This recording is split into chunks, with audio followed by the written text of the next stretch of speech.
For this week's episode of The Friend Zone comes from Talkspace, the online therapy company. With Talkspace, you can choose from over 1,500 experienced and licensed therapists you relate to and feel comfortable with. For a special offer on Talkspace, just for our listeners, visit Talkspace.com/friendzone.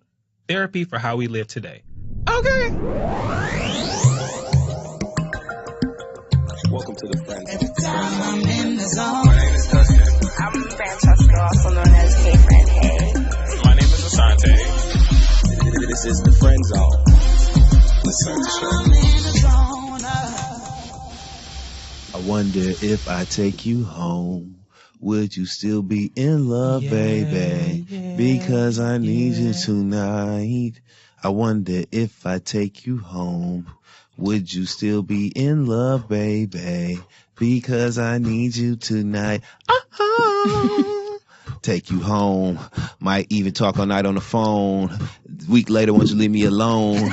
Week later, dick still on bone. Cause you look so good when you roll through my hood. Everybody know I shouldn't talk to you, but I could. I've been waiting all my life for this. I seen your sexy ass with them sexy hips. I said, guess what? Let me pull up and say my name is Dustin Ross. I'm looking at your butt. So guess what? I like what I see. And guess what? Eventually, me and you. If I take you home, would you still be in love, baby? In love, baby. You said me and you, who you and me. I heard the beat, so I had to rap for me. I said I needed a piece of the beat. Gotta take it back like Eminem. C. I said fuck Trump was the freestyle, though. I said fuck Trump for a long while, though. Cause I don't want nothing stupid like you bitches out here at Cupid. Cause you loving it, saying something dumb and shit. Like Tina, drop the beamer. Cause you can't be trusted like Recep Michelle. Oh hell, I'm done with this shit. Ring my bell. Not Well. Welcome to the Friend Zone. What's going on with your chair? It's just getting lower and lower. Well, how are you guys? How are your weekends? My weekend was pretty good. I got a lot of work done. Spent some time with some great friends. Mm-hmm. Good, lots of friends. Like Donald Trump ugly ass said when he was at the voter value summit, which, by the way, you know what I'm saying? Did you know that they're listed as a hate group? And he was the first sitting president to speak at, one of their functions or whatever, big rally. And it kills me because he uses these dog whistles. He says, it's so good to be here amongst friends. So many friends in the room. Like, how many ways did this motherfucker say? It's like he dancing around saying, I'm a white supremacist. I'm a white supremacist. He just dances right around it. And I love it. Anyway, I say that to say that I was with so many friends, some great friends this weekend. A lot of my friends were in town celebrating my boy. Shout out to Rich Star. Happy birthday, baby. It was my homeboy Rich Star's birthday. So all my friends was in town. They are not dead, contrary to what Lil Uzi Vert's ass said. Oh my God. They was alive and well this weekend. Right. Okay. Alive and well this weekend. I had a really good time. What about you, friend? I had a good time too. Well, yeah, it was busy. I went from Switzerland, which obviously we haven't had a show since then because we recorded 2 before I left, but Switzerland was incredible. I posted what I could post and it was surreal. Everybody was like, oh my God, it's like a painting. It looked absolutely stunning. So imagine if the post looked like that, what it looked like in real life in the fresh air. And I was hiking and it was a hard ass hike. Y'all heard me breathing all hard in the snap. People were like, take care of yourself. Y'all are hella cute for that. And then I went straight to my wellness retreat in Charlotte, North Carolina. Yes. So that was cool. It was an amazing stop. The women were pure sweetness. Such a shout out sweet to Queen group. City. The Queen City. Yes. We had a really, really good connection. And then I came back home. We went to see Napalm, who is in concert right now. Definitely check her out. It was amazing. We saw her last night. She's incredible. She freaking did a rendition of Tamia's So Into You that took the audience down because her voice is so different. Yes. So for her to do a cover of like an R&B classic like that, we all lost our shit. So that was really fun. I needed that because I was exhausted, but our live music always kind of perps me up. It was very soothing. And shout out to what was the young lady's name? McFerrin. Madison McFerrin, yeah, who is on Spotify. I actually found her project today, and she's really, really dope. She apparently has a brother who's an artist as well. So, and it is in fact Bobby McFerrin's daughter. You're lying. Promise to God. Dustin kept saying, "What if she's Bobby McFerrin's daughter?" Because she kept doing an acapella. Her whole set was acapella. That's and the music wild. was very much You the were snaps. right. And I was like, McFerrin, this show sounded a bit like. And we were laughing like, no, that's not I'm his like daughter. the whole family snapping. So when they used to have arguments, okay, everybody was making their point in the McFerrin household. Yeah, the whole argument sounded like Nene Leakes. Nene Leakes might be some kin to Bobby McFerrin now that you think about it. Hold up! Let me tell you something. I told you that was what I said, didn't I? The whole house just snapped, the whole McFerrin household, because that's all they do. Would. That's how I knew that's who it was. Jesus. But shout out to her because she was jamming. All jokes aside, she's an amazing singer. Oh my gosh, she had no music and no band behind her. Everything was her doing loops of her own beatboxing and own sounds and finger snaps. Oh wow, so cool because she'd build up the record and then sing the song. Oh man, and it worked every too. time. For every song, it was amazing. So she was cool to see live. What about you? How's your weekend, Asante? It was bomb. I went to the Bronx Botanical Garden, which was so nice. Oh, it was like one of the last like really hot days where it was nice out, so I got to go see like the Rose Garden and stuff. The only thing, it was the greenhouse was closed, which was the part that I really wanted to go to. But how come? Under renovation? They're doing a lot of work in a lot of different areas. So it was at the very least good to see the Rose Garden still had a lot of good things going. So. Shout out to roses. Okay. Is a rose still a rose? I just want to know if Aretha was right because you have the answer. That's where you went there. Oh That's like God, how people make that pilgrimage to like the Holy Land. Like you went, my nigga. So is a rose in fact still a rose, Asante? It is. It very much. Now what about baby girl? Is she still a flower or has she bloomed? Baby girl has to bloom. Okay. She has to bloom sometime. So. But that was great. I went to they had a Frida Kahlo exhibit a couple years back. I think it was maybe 2015, where they recreated her garden in her actual house. That's dope as hell. Oh my God, it was the coolest. And y'all know how I feel about her, so that was awesome. That's one of my favorite places. Because it's Halloween, they had the pumpkin patches and stuff, so they had all the pumpkins up. Like some of them looked like they was twerking, and they were all different sizes and shit.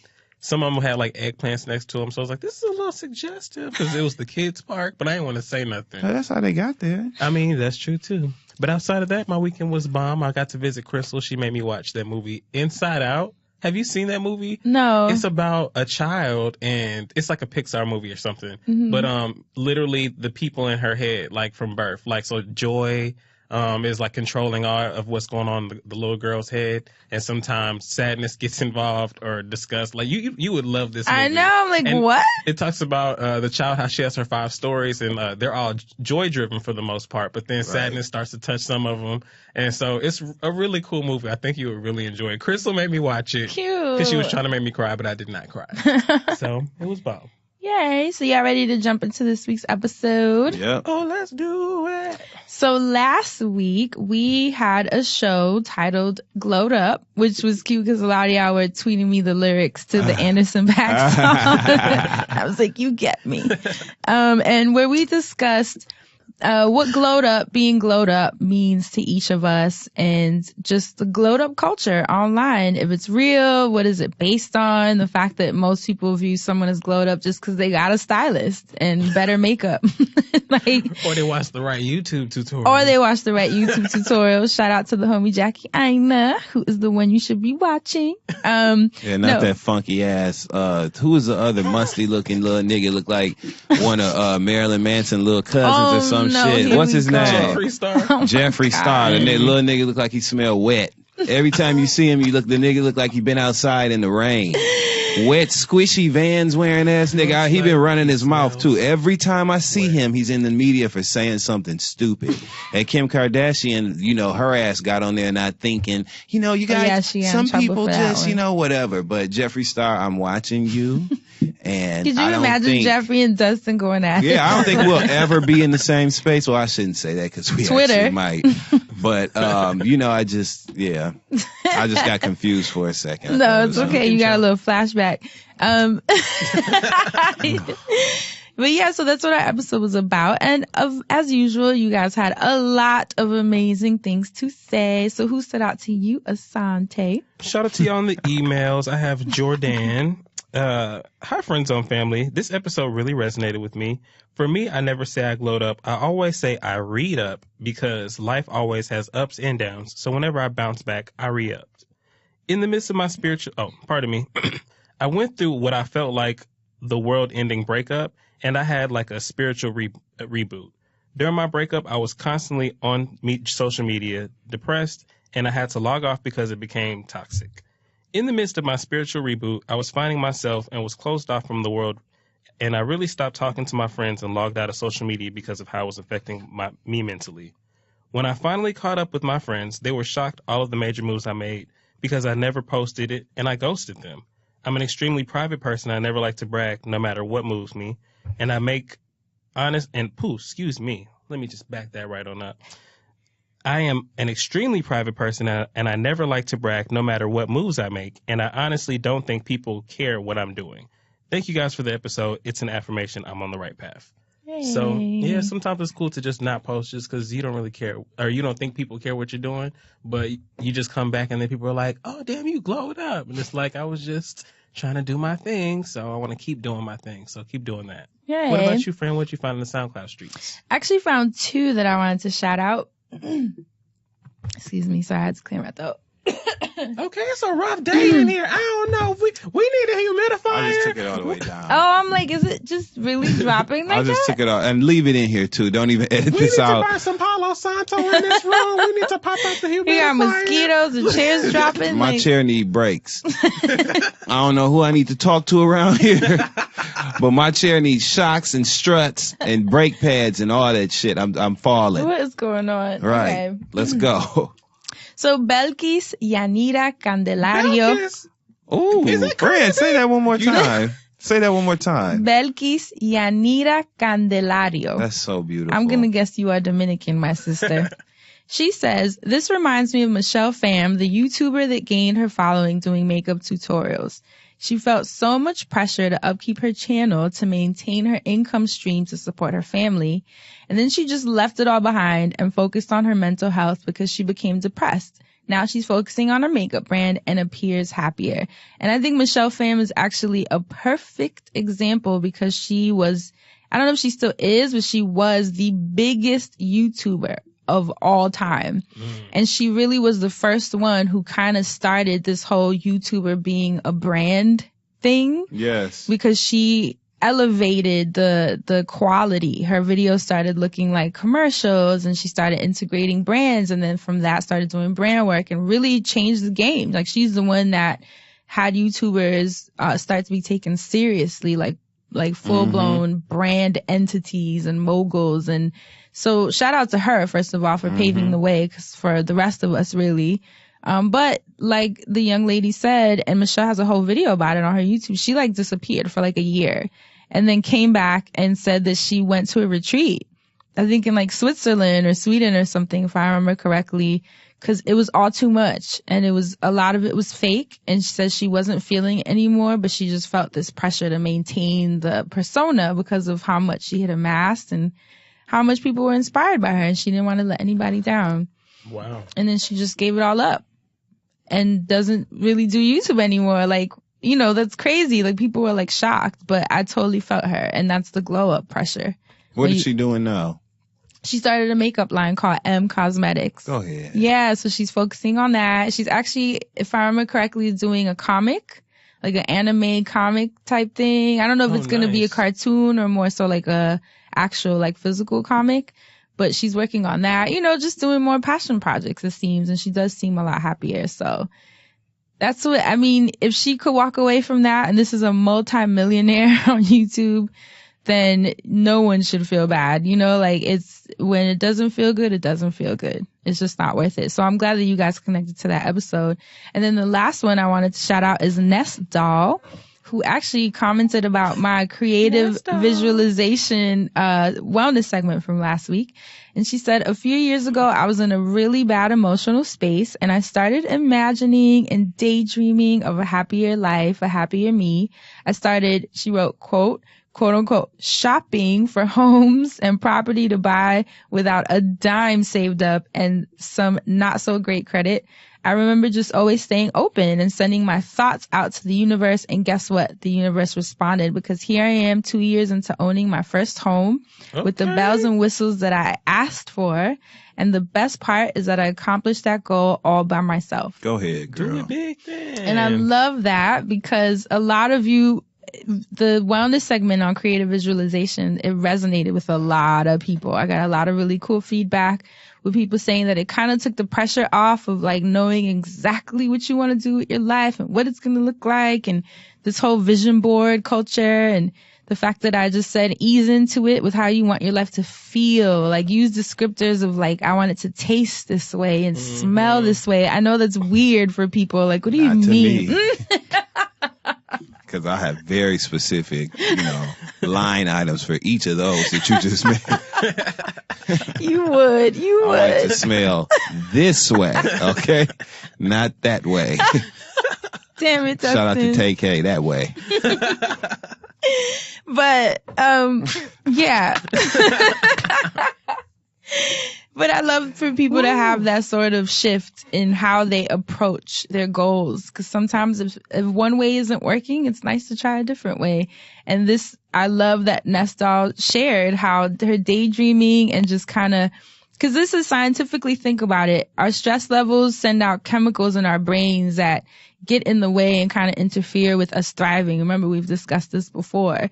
So if you can get those stress levels down and those chemicals to not shoot as much, guess what happens? Your brain opens up to change. So it's scientific. It's not all hippy dippy, sit and feel like Fran always talks about. What's the name of that woman on YouTube? And Which one? She posts the conversations she be having with people, and she always will talk about how you talk intentionally and stuff like that. Which one? Marianne Williamson? I can't remember, but her name is like, her last name is like her husband. She speaks Abraham to Hicks? Abraham Hicks. Oh, yeah. I mean, always talking about intentional speaking and how to really ask for what you already have and how you need it and stuff like that. Yeah, and they say become a match. Don't manifest, but become a match. That's how you get what you want. So I'm glad that you guys connected to that. What about you, Dustin? What did you find in these Twitter streets? I'm not going to sing this song because I got a couple of them because we coming back. So I got some shit to talk to y'all about today. I'm going to try to move as fast as I can. Okay, I want to give a shout out to Teacher Bay at Teacher Bay. Noir Goddess, NOIRGODDESS_, who said, y'all, laughing my fucking ass off, my kids made a roasting book. Apparently she's a teacher or whatever at school, and the kids in the classroom literally took paper and stapled it together and made a roasting book. The roasting book rules. Let me read y'all rule number 1. Don't roast somebody if you are ugly. And ugly is misspelled at first and then scratched out and spelled correctly. Example, boy, your hairline look like a rainbow. That's a no-no if you don't have a hairline. This is in the book of roasting. So shout out to these genius kids. I want to give a quick shout out to Trailer Park Queen at Share Baby, who said, thank you, look at Dustin, for always saying New Orleans has a special place in your heart. Can't wait for you guys to do a live show here. Us either, and you're right, I love New Orleans. I want to give a quick shout out to Andrew Beaton at Andrew L. Beaton, Beaton, who said a Twitter account under the name Joan Smith puts reporters on blast when they criticize Roger Goodell. It actually belongs to the NFL commissioner's wife, Jane Skinner. So she's been busted running a fake Twitter account that criticizes and bullies reporters whenever they criticize the NFL commissioner. His wife got a ghost account and they busted her ass. So moving on from that, I want to give shout out to Love B. Scott, and shout out to my boy Just Denver over there at B. Scott and their team. B. Scott, who always is tweeting and releasing exclusives on their website, lovebscott.com. They tweeted that Supermarket Sweep is making a return to television. They are reviving one of my all-time favorite game shows. See y'all niggas in the meat aisle when I grab them hams first, because I'm going on Supermarket Sweep and I'm going to win and I cannot wait. So shout out to that. I want to give a quick shout out to HBCU Game Day, who tweeted a video of the Texas Southern Homecoming Step Show featuring the ladies of Zeta Phi Beta. I'm not going to say a word. Just check my timeline for the video.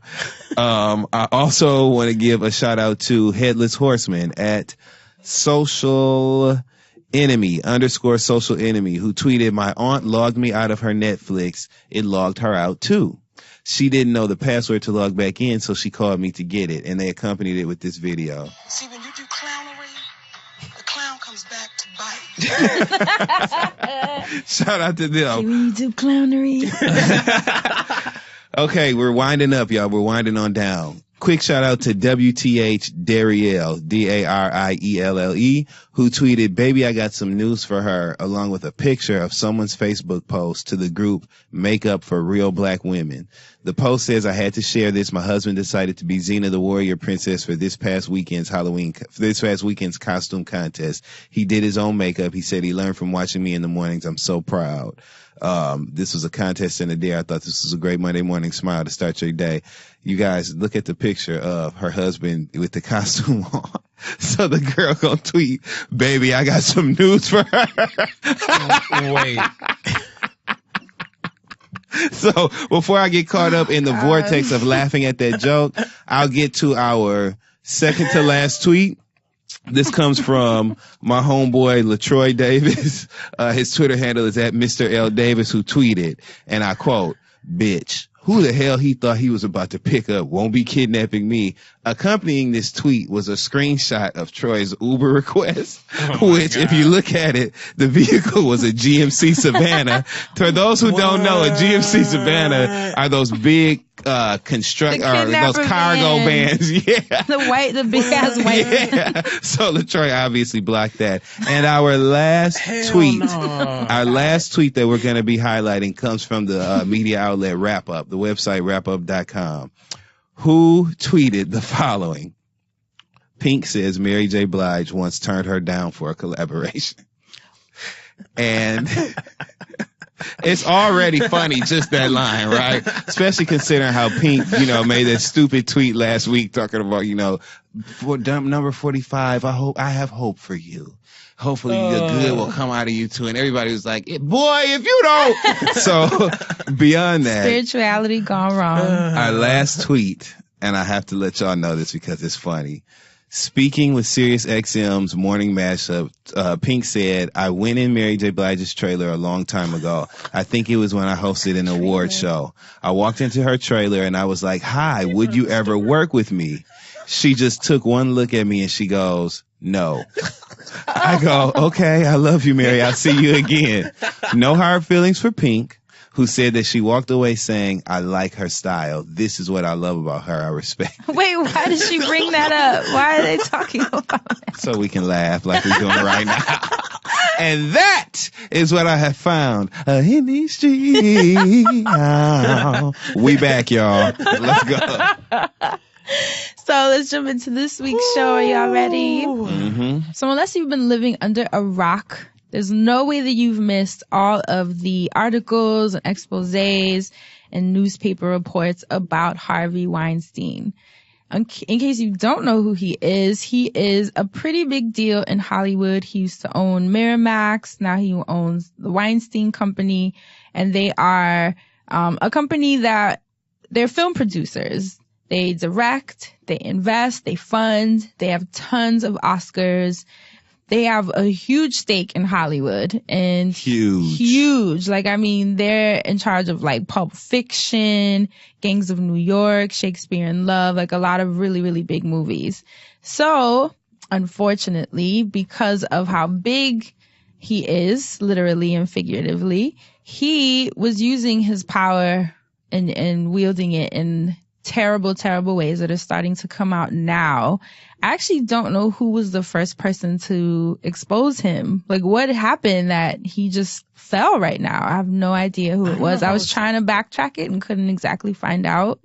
They were saying like Rose McGowan. Yeah, I was gonna say, I kept seeing that thing about Rose McGowan and her Twitter being deleted from the comments that she was making about him. Yeah, but long story short, in case you haven't been aware, he has been accused of sexually assaulting, and obviously these are allegations, sexual assault, rape, just overall abuse and terrorizing of actresses, young actresses, veteran actresses across the board who are coming forward now and explaining the different positions that he put them in to get his way and kind of, you know, dangle movies over their head and opportunities, especially when you're up and coming. You feel pressured, you know, because this is life altering. One woman actually said he had 3 contracts laid out on the bed for 3 movies, like major motion pictures, and said to her, your life can literally change right now, but you have to have a threesome with me first before you sign the 3 contracts.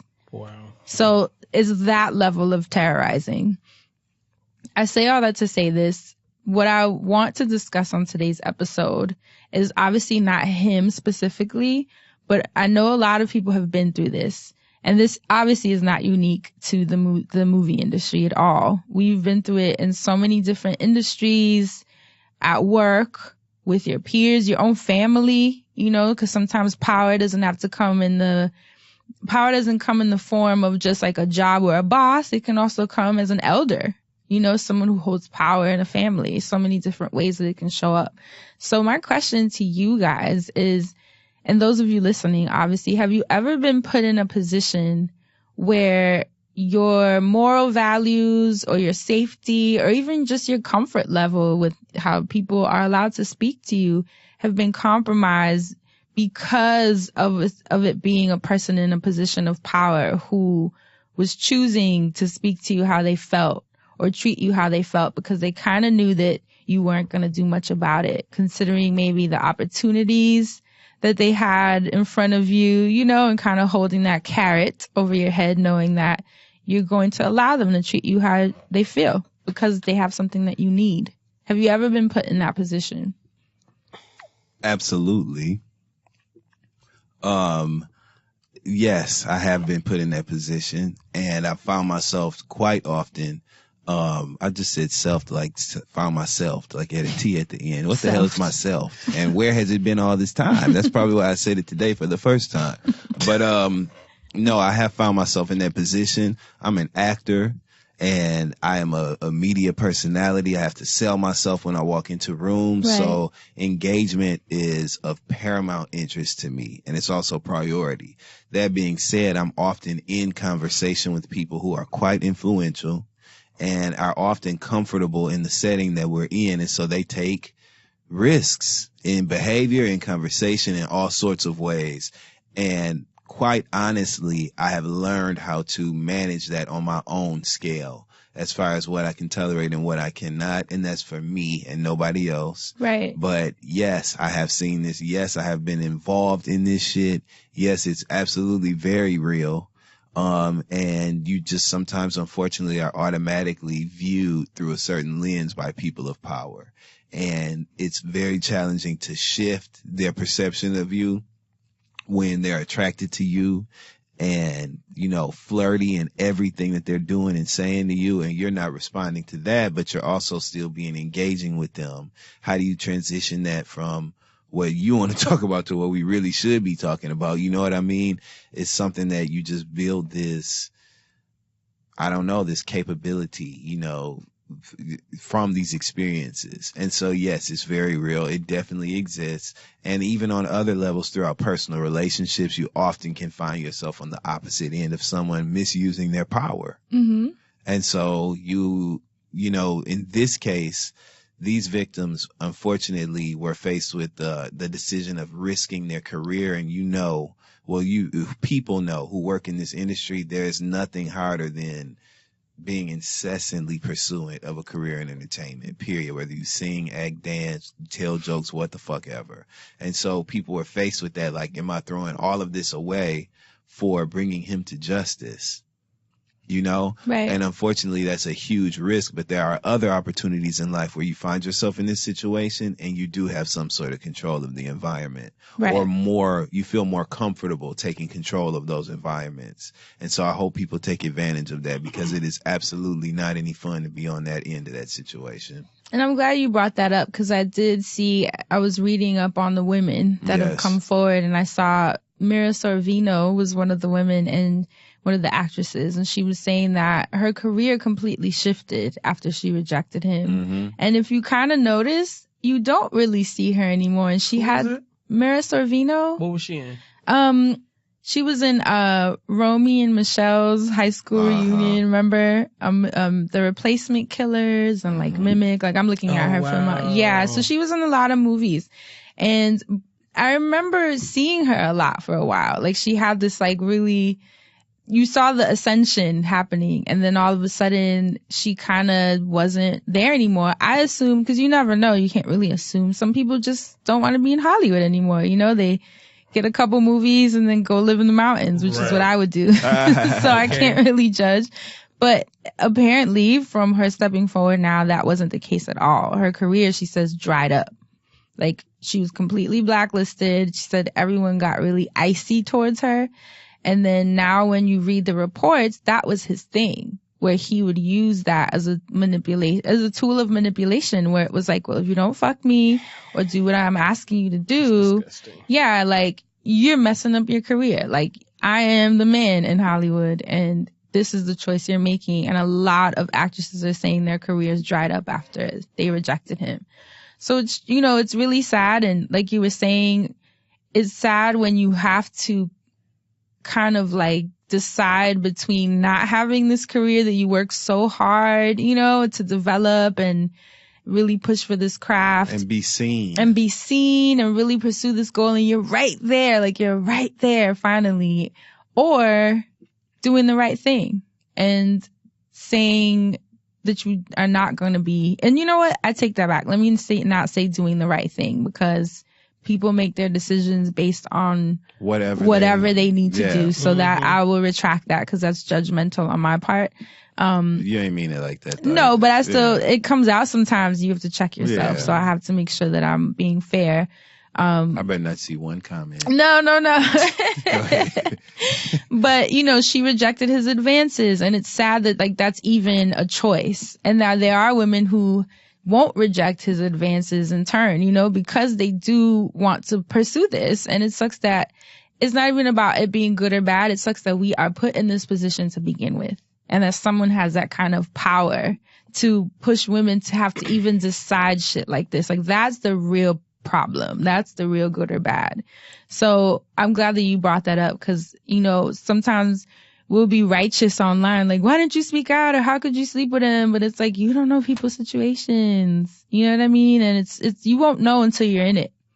You won't know if you can sign for like a multi-billion or $1 million movie and this dude is telling you to do this. Like, will you or will you not? You don't know till you're there. So I want to stay away from the judgy aspect of it. But what do you think, Asante? Have you ever been put in a situation where someone kind of like used the power that they have to leverage against, you know, being disrespectful to you? I feel like, well, I don't ever look at whatever happens as disrespect necessarily, because I feel like something like that happens every day.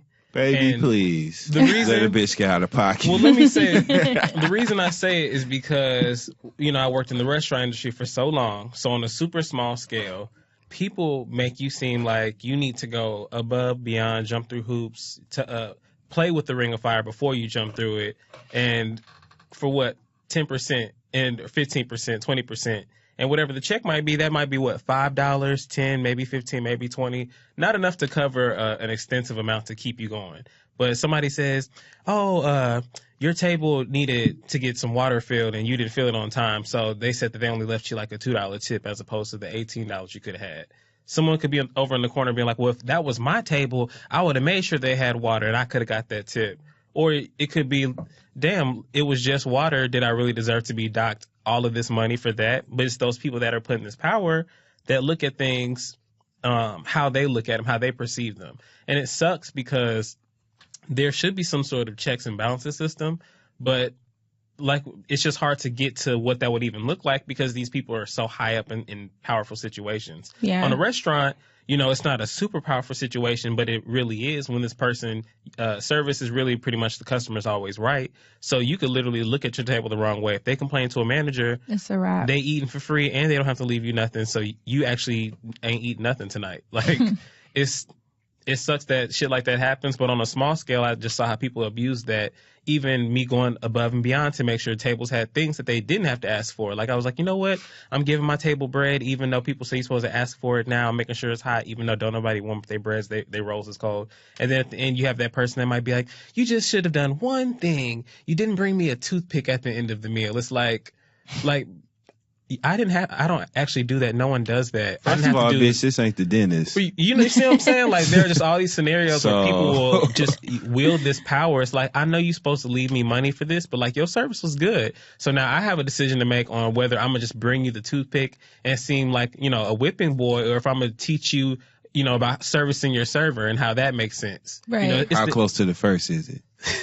Oh my God. Well, That may determine my attitude. and you know what? Many a nights, that's how it was determined. How Right. you're gonna react. Like, you know, how am I feeling today? What do I feel like I can get away with? You can get it popping October 9th or October 3rd, but baby, let it be around the 29th. I may be a little 25th, patient, ooh, okay? And it's Halloween too. You know, you can't play with it. Maybe on my Elsa shit and let it go, let it go. Okay. But then, you know, when you're letting it go, if you're a person that never lets stuff like that go, and then all of a sudden you have to let it go all the time, it's like you're changing. And at that point, when is it you've let go too much? Because you just might think to yourself, well, I've learned people are like this, so I'm gonna just give people whatever the fuck they want whenever they ask for it, however And it they ask happens for it. because you get exhausted after a while of like fighting the man all the time, you know? So I understand that. And part of that, I feel like, I don't want to seem judgmental and say that that's bad or good, but I feel like that's where we get lazy as people when not us in particular, but Right, clear that shit up.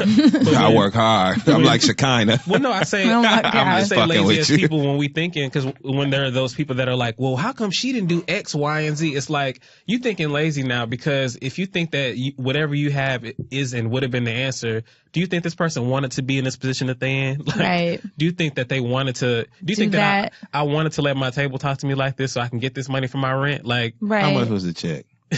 and it depends on any given night too.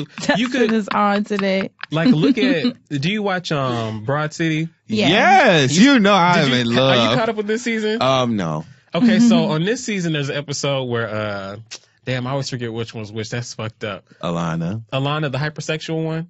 The curly haired one. Yes. Okay, so Alana, she has a job as a waitress, and she's realizing she's making more money the nastier she is to her customers. Because, you know, in New York City, the higher God. class the restaurant is, the shittier your service is, the more people tip you. It's very, very weird. I learned this game, too. It was kind of odd. That sure is. But it did make 'cause- going to work all that much easier, though. I'm not going to lie to you. Anyway, That is odd. so odd. But it was like this sick game of, because she started to lose herself, and then she said, no, I have to do things my way. And then she started being nice at her tables to still make money. But it was almost like this sick game of like, damn, if I can be this rude and make all this money, why would I stop? So then you look at somebody disgusting like Harvey, allegedly in this position, just Who was throwing out getting these his way, contracts. yeah. And I mean, Courtney Love, I just saw that clip that they posted from her from years ago where she, where they asked her about, you know, how's Harvey? And she was like, you know, am I going to get liable if I say this? And she was like, if he invites you to a private party in his hotel room, don't go. Oh, Whoa. shit. Which is crazy because that's his exact game. I mean, Invites you saying that it's a screening or something, and then you go to his hotel. And obviously this is what I'm reading from the articles. It's almost creepy how every single woman has said the same thing. Very reminiscent of the Cosby stories. You know how it's like the same scenario and this is running the same old ass tired software, same ass game. It's crazy. it's disgusting. Yeah, with me, I can speak more so for the music industry, which was absolutely the same thing. I remember being as young as 17, 18 and having grown ass men, like executives in labels that were in their 50s telling me, I remember when we sat in the meeting and we're playing him my music and he says to me, you know, and the music was like really good. So I wasn't really ever worried. Like I was like, I just have to get the music into the right hands. It's never a thing of like me worried about if it's going to be good enough. So I was always confident in that. And so I was kind of sitting there like, this is going to be good, like life altering. And then I've always been a tomboy. So I was dressed, I guess what would be considered more masculine or like androgynous. And he was like, the music is good, but if you don't make me want to fuck you, I don't know like how far you're going to get. And mind you, I'm like 17. This is like a 50, 60-year-old man telling me. Yeah. And then I know he noticed my face because I was kind of like, bro, like, really? You just heard this dope ass music and that's what you want to discuss? And he's telling me, you know, he starts bringing up Shakira.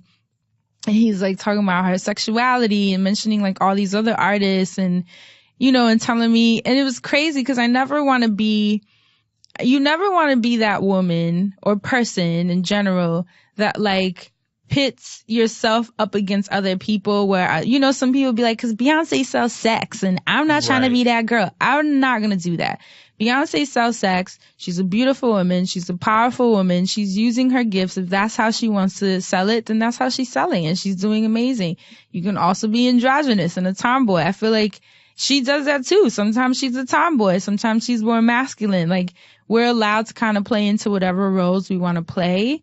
So I hated that he was like trying to like, you know, fuck with my head on like what's going to sell and you this. Right. And then what happens is you get people like Pink or even Alessia, the little girl who I actually really love, where they become like rebels to it. And then they start kind of talking down on like dressing up or being like this beautiful, typical woman. And we all start pitting ourselves against each other when in reality, we're not the problem. Nope.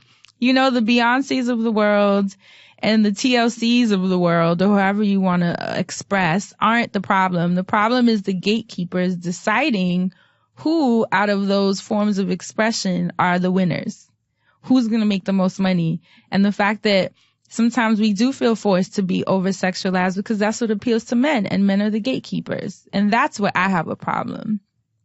So it goes back to the fact that they control this, you know, and I hated that.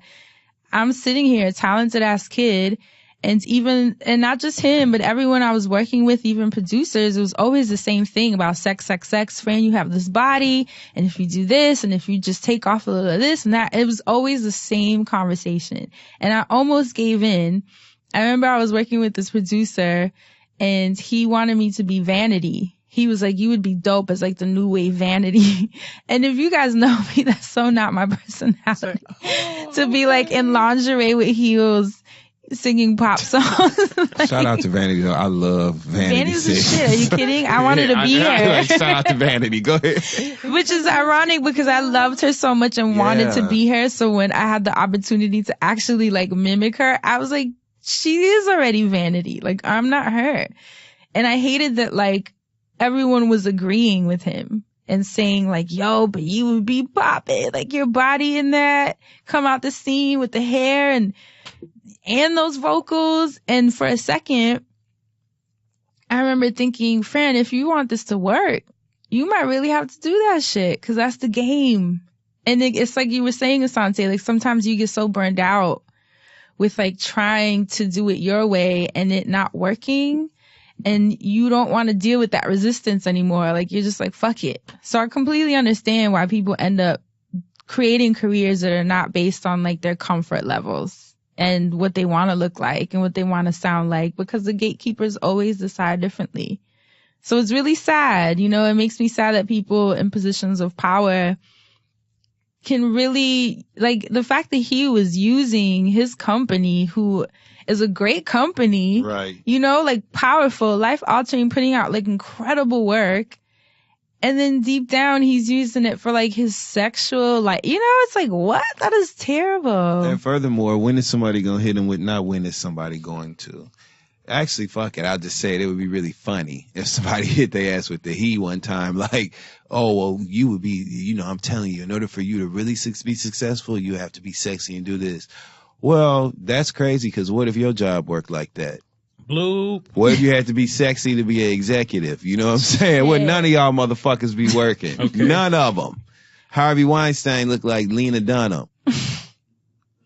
And you know what's crazy? Like in every article, every woman like emphasized in the first couple sentences how unattractive he is. Yeah, look at him. He looks molded. That nigga literally looked like somebody left him out for a couple of days. Oh my God. I mean, horrible. Porridge. He looked like porridge.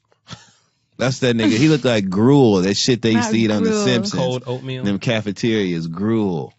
So yeah. But that would be so funny. Like, And in it order for you stems to from make it, you gotta be insecurities. sexy. Yeah. And then him holding this proverbial carrot over their head, you know, Very of like sad. life altering change, like taking actresses from nothing to something to get him to, you know, by fucking him, giving him massages. One girl said he was masturbating in front of her and like at a restaurant. Like that's how deep his issues are.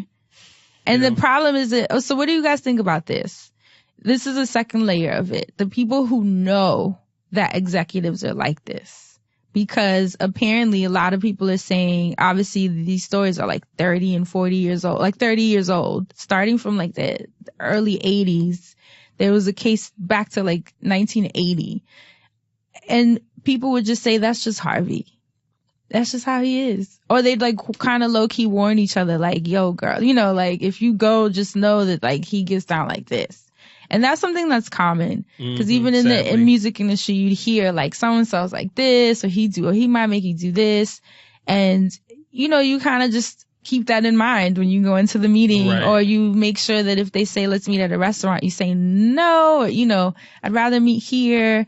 And you kind of like finesse it to not, put you in a position where you have to compromise yourself. So what do you guys think of that? People who know shit like that and don't say anything or don't do anything about it.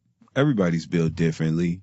And so, people have moral thresholds and they have certain boundaries when it comes to what will move them to act, as opposed to what they'll just be, you know, they'll have empathy for. You know what I'm saying? So you can never measure it. I know what I would do. I'm sure everybody else in this room knows what they would do or what they wouldn't do.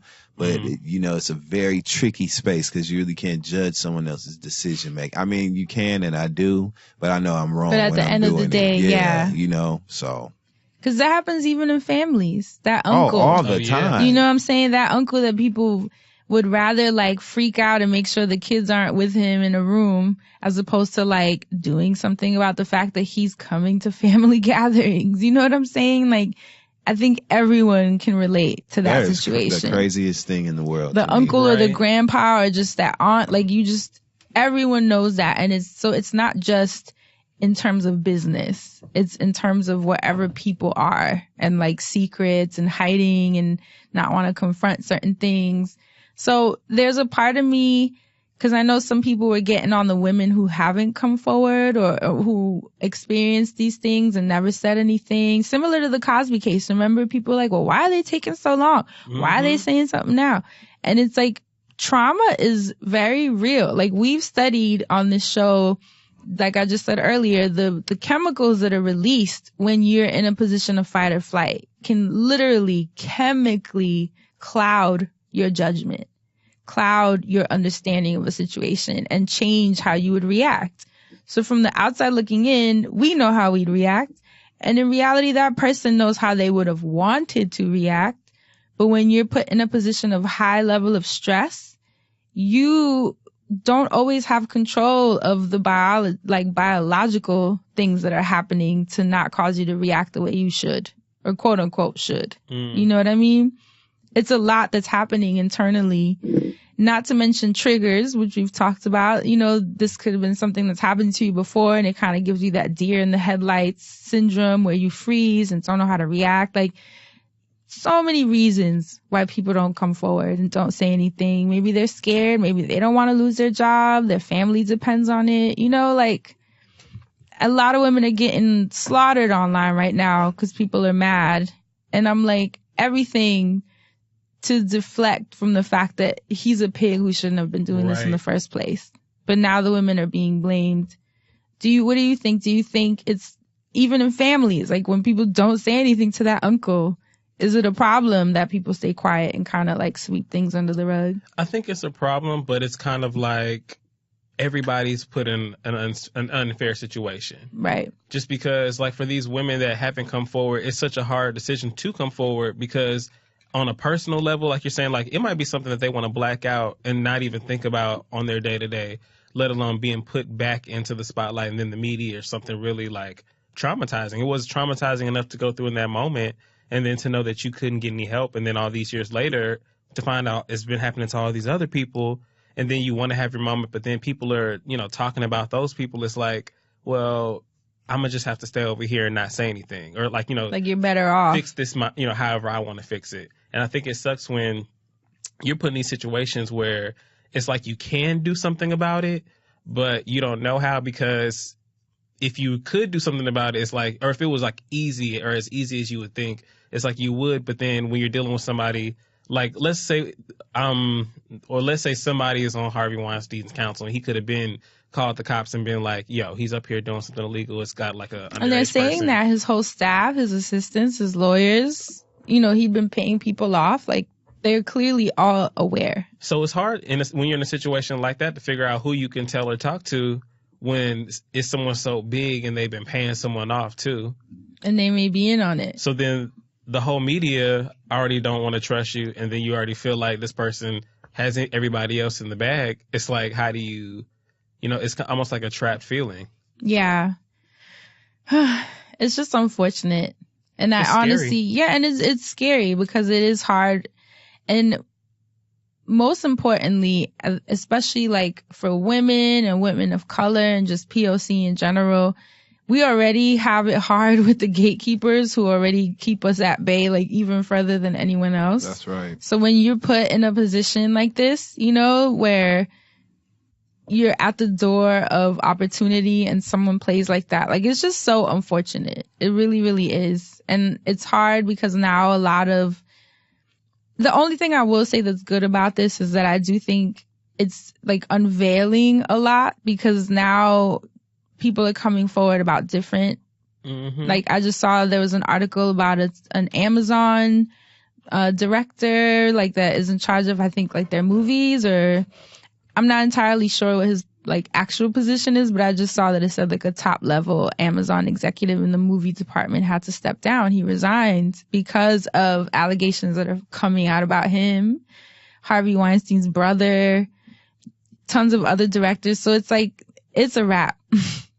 The illusion of these gatekeepers, and you've always heard stories. You know how you've always heard stories even of what they're doing to the child, like the child actors, stories of just things that people have had to do. And this is like, I think the sad part is we do hear about this a lot in all industries, all the time. Sadly, you're right. Yeah. Like, remember, like, even people would joke about it, like having to fuck the director on the couch, like the director's couch, the like casting the couch. casting couch. That's what the term is. Like, there's even a term for it. You know what I mean? Like, that's how common it is and normalized it's been. So what advice do you guys have for people who either have been put in that position and maybe are being hard on themselves for the choice they made or not, or just people who are fearful of even entering different fields in fear of being put in positions like that? I did see an article too where one girl said that once she dealt with something similar where a director told her she's never going to make it if she doesn't do X, Y, and Z, she was like, fuck that. Now she's a costume designer.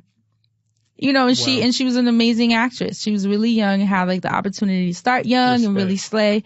And she was like, I'm not dealing with this, and literally just swerved on them and started in a completely different industry. It's something that you have to be aware of depending on what arena you're stepping in. As you said, this is a widespread issue. It's not specific to the entertainment industry. So it's just something that you need to have a heightened sense of awareness about in general. You need to know how to determine what integrity means to you, what you're okay with and what you are not okay with. And you need to determine whether or not you have the strength to be forthcoming with that information, no matter the risk involved. And it's a totally personal situation. It's something that everyone has to come to their own determination on. And that's it. You have your limits. You know what you can take and what you can't. You also know what you should take and what you shouldn't. And what you do with that information is on you. Right. That's my advice. What about you? What advice do you have for people? Do the best with what you've got. I mean, I really can't sit up here and give a compass or a guide to, a surefire way of making sure you're safe, because unfortunately the world is the way that it is. And, like you're saying, it's a normal thing for shit like this to be happening. Like, you keep saying the gatekeeper, and you've always said that. I was just thinking about the artist that she's been coming out over the past year. So Jessie Reyes, you know, her whole project is about gatekeepers, and she did a whole visual about people abusing that power. And I just think that it sucks that this has to continue to happen, but people still question like the accusers and the abusers, as opposed to getting the root. Right, getting to the root of it and then saying, oh, well, this person shouldn't have been in anyway. Like the people that don't do any reading or research at all, and then it just automatically say, I don't know about those people accusing, or even the people that want to say, you know, those people accusing, they're telling the truth. Like if we could do a little bit more research on our own and like really figure out how to do things and make these decisions, not to say it'll make it easier, but it'll just be easier for us to, not easier, it'll just be a more informed decision once you try to really figure out the decision you want to make, because there are going to be positions where, like I said, on a smaller scale in a restaurant, I can let it go if you have an attitude with me because I know you're hungry. But if you're calling me the N-word or something at a table, it's like, you know, I'm not going to stand for that. Right. But somebody else might be like, oh, these are just words, so they might not do anything, and I can't judge them for that. But at the same time, we can't continue to let people get away with certain things. And I feel like if we can find out educated ways, if you could just figure out a way to take that breath and figure out how to say no in a respectful way, or to disarm the person that should not be abusing their power somehow. I really think if we did a little bit more of that, not to say it would help, but at the very least, these people out there doing that shit would be, you know, they would think twice before doing it. Because if Harvey put these 3 scripts on the bed and said, you have to do X, Y, and Z for this, I might be like, you do X, Y, and Z. I want to see what the fuck you look like doing that shit to see if you would be able to get one of these 3 movies you asking me to get. Like, hello. Are you crazy? Imagine. I tell you this. I wish a white person would call me an N-word while I'm bringing them some food. That's all I got to say. Oh my God. My advice. I mean, it's a tough one. And honestly, I kind of want to integrate my advice for it into my wellness segment. So you can kind of sing it in. well.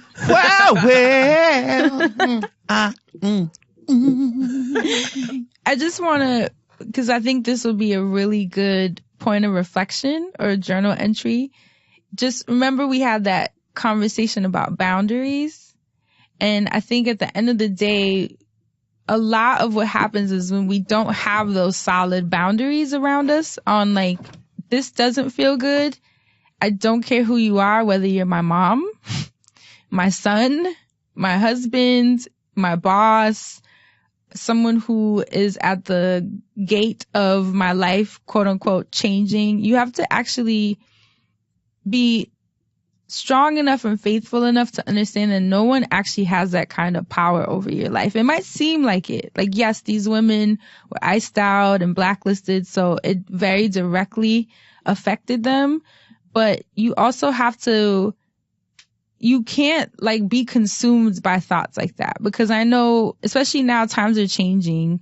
Look at artists who I'm sure went through the same thing where the gatekeepers weren't letting them in for not looking or appearing or creating in a certain way. And now look what happened. The internet was created, and the internet has changed how music is published, changed how it's delivered, how it's purchased, how it's streamed, where now there are no gatekeepers. Labels are fucking obsolete, in my opinion. Okay. The only thing that they have power for is distribution, where obviously, you know, they have a hold on the market, on the global market and global scale. But I think even that's changing, because everyone has Apple Music or Spotify. And if you can just get your, I mean, we have our podcast on Tidal. Shout out to Tidal. Shout out to Ty and Dow. Like, we are being heard on Tidal. We're heard on Spotify. We're heard, you know, and these are topics we want to discuss. We don't have gatekeepers, you know, so if we could do that, then you as a creative can do that as an artist. And obviously this is just one industry. But I'm saying now people have on YouTube, like look at Issa Rae, how she started her YouTube series, you know, and then from that was able to create enough to go on television. And how many people have you seen, like Moonlight, who started from like small indie darlings and small indie projects and ended up winning Oscars? Like, times are changing. Mm-hmm. And I think we have to be less fearful of the thought that someone will control how far we get. And I know that sounds easier said than done, but as being someone who had to kind of swerve out of the music industry because of similar problems where people were over-sexualizing me really young or trying to control what I sounded like and what I looked like, and it just didn't feel good. And then I got sick on top of that. Like, I swerved on it, but you know what the thing is? I ended up falling into a completely different industry. And the reality is, if I wanted to pursue music right now, it would be under my own terms. Hallelujah. Hallelujah. So yes, it may have taken a little longer than when like I anticipated. But longer made you stronger. Right? So, it may take you off the course you pictured, but it doesn't mean that you're being taken off your course. There's a difference. You know what I mean? So I really want people to have more faith in their boundaries and their right to set them. Because I think that's where we get off course, where we don't think that we have the right to say no. Like even you were joking, but Mary J. Blige saying no to Pink is awesome. That means she has strong boundaries. Yeah, anyone else of a woman, to be honest. Anyone else might have been afraid, and been like, let me not say no to her like that because she knows so-and-so or her manager, and then it could fuck up this project. Right. And you're thinking, your mind starts thinking of all the things you're going to fuck up. And then you'd be like, fuck Pink. No, I'm just playing. I'm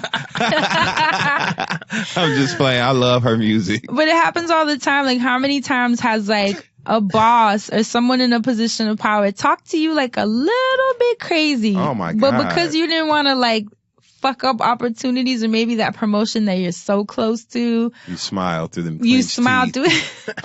And, and that's a problem because what happens?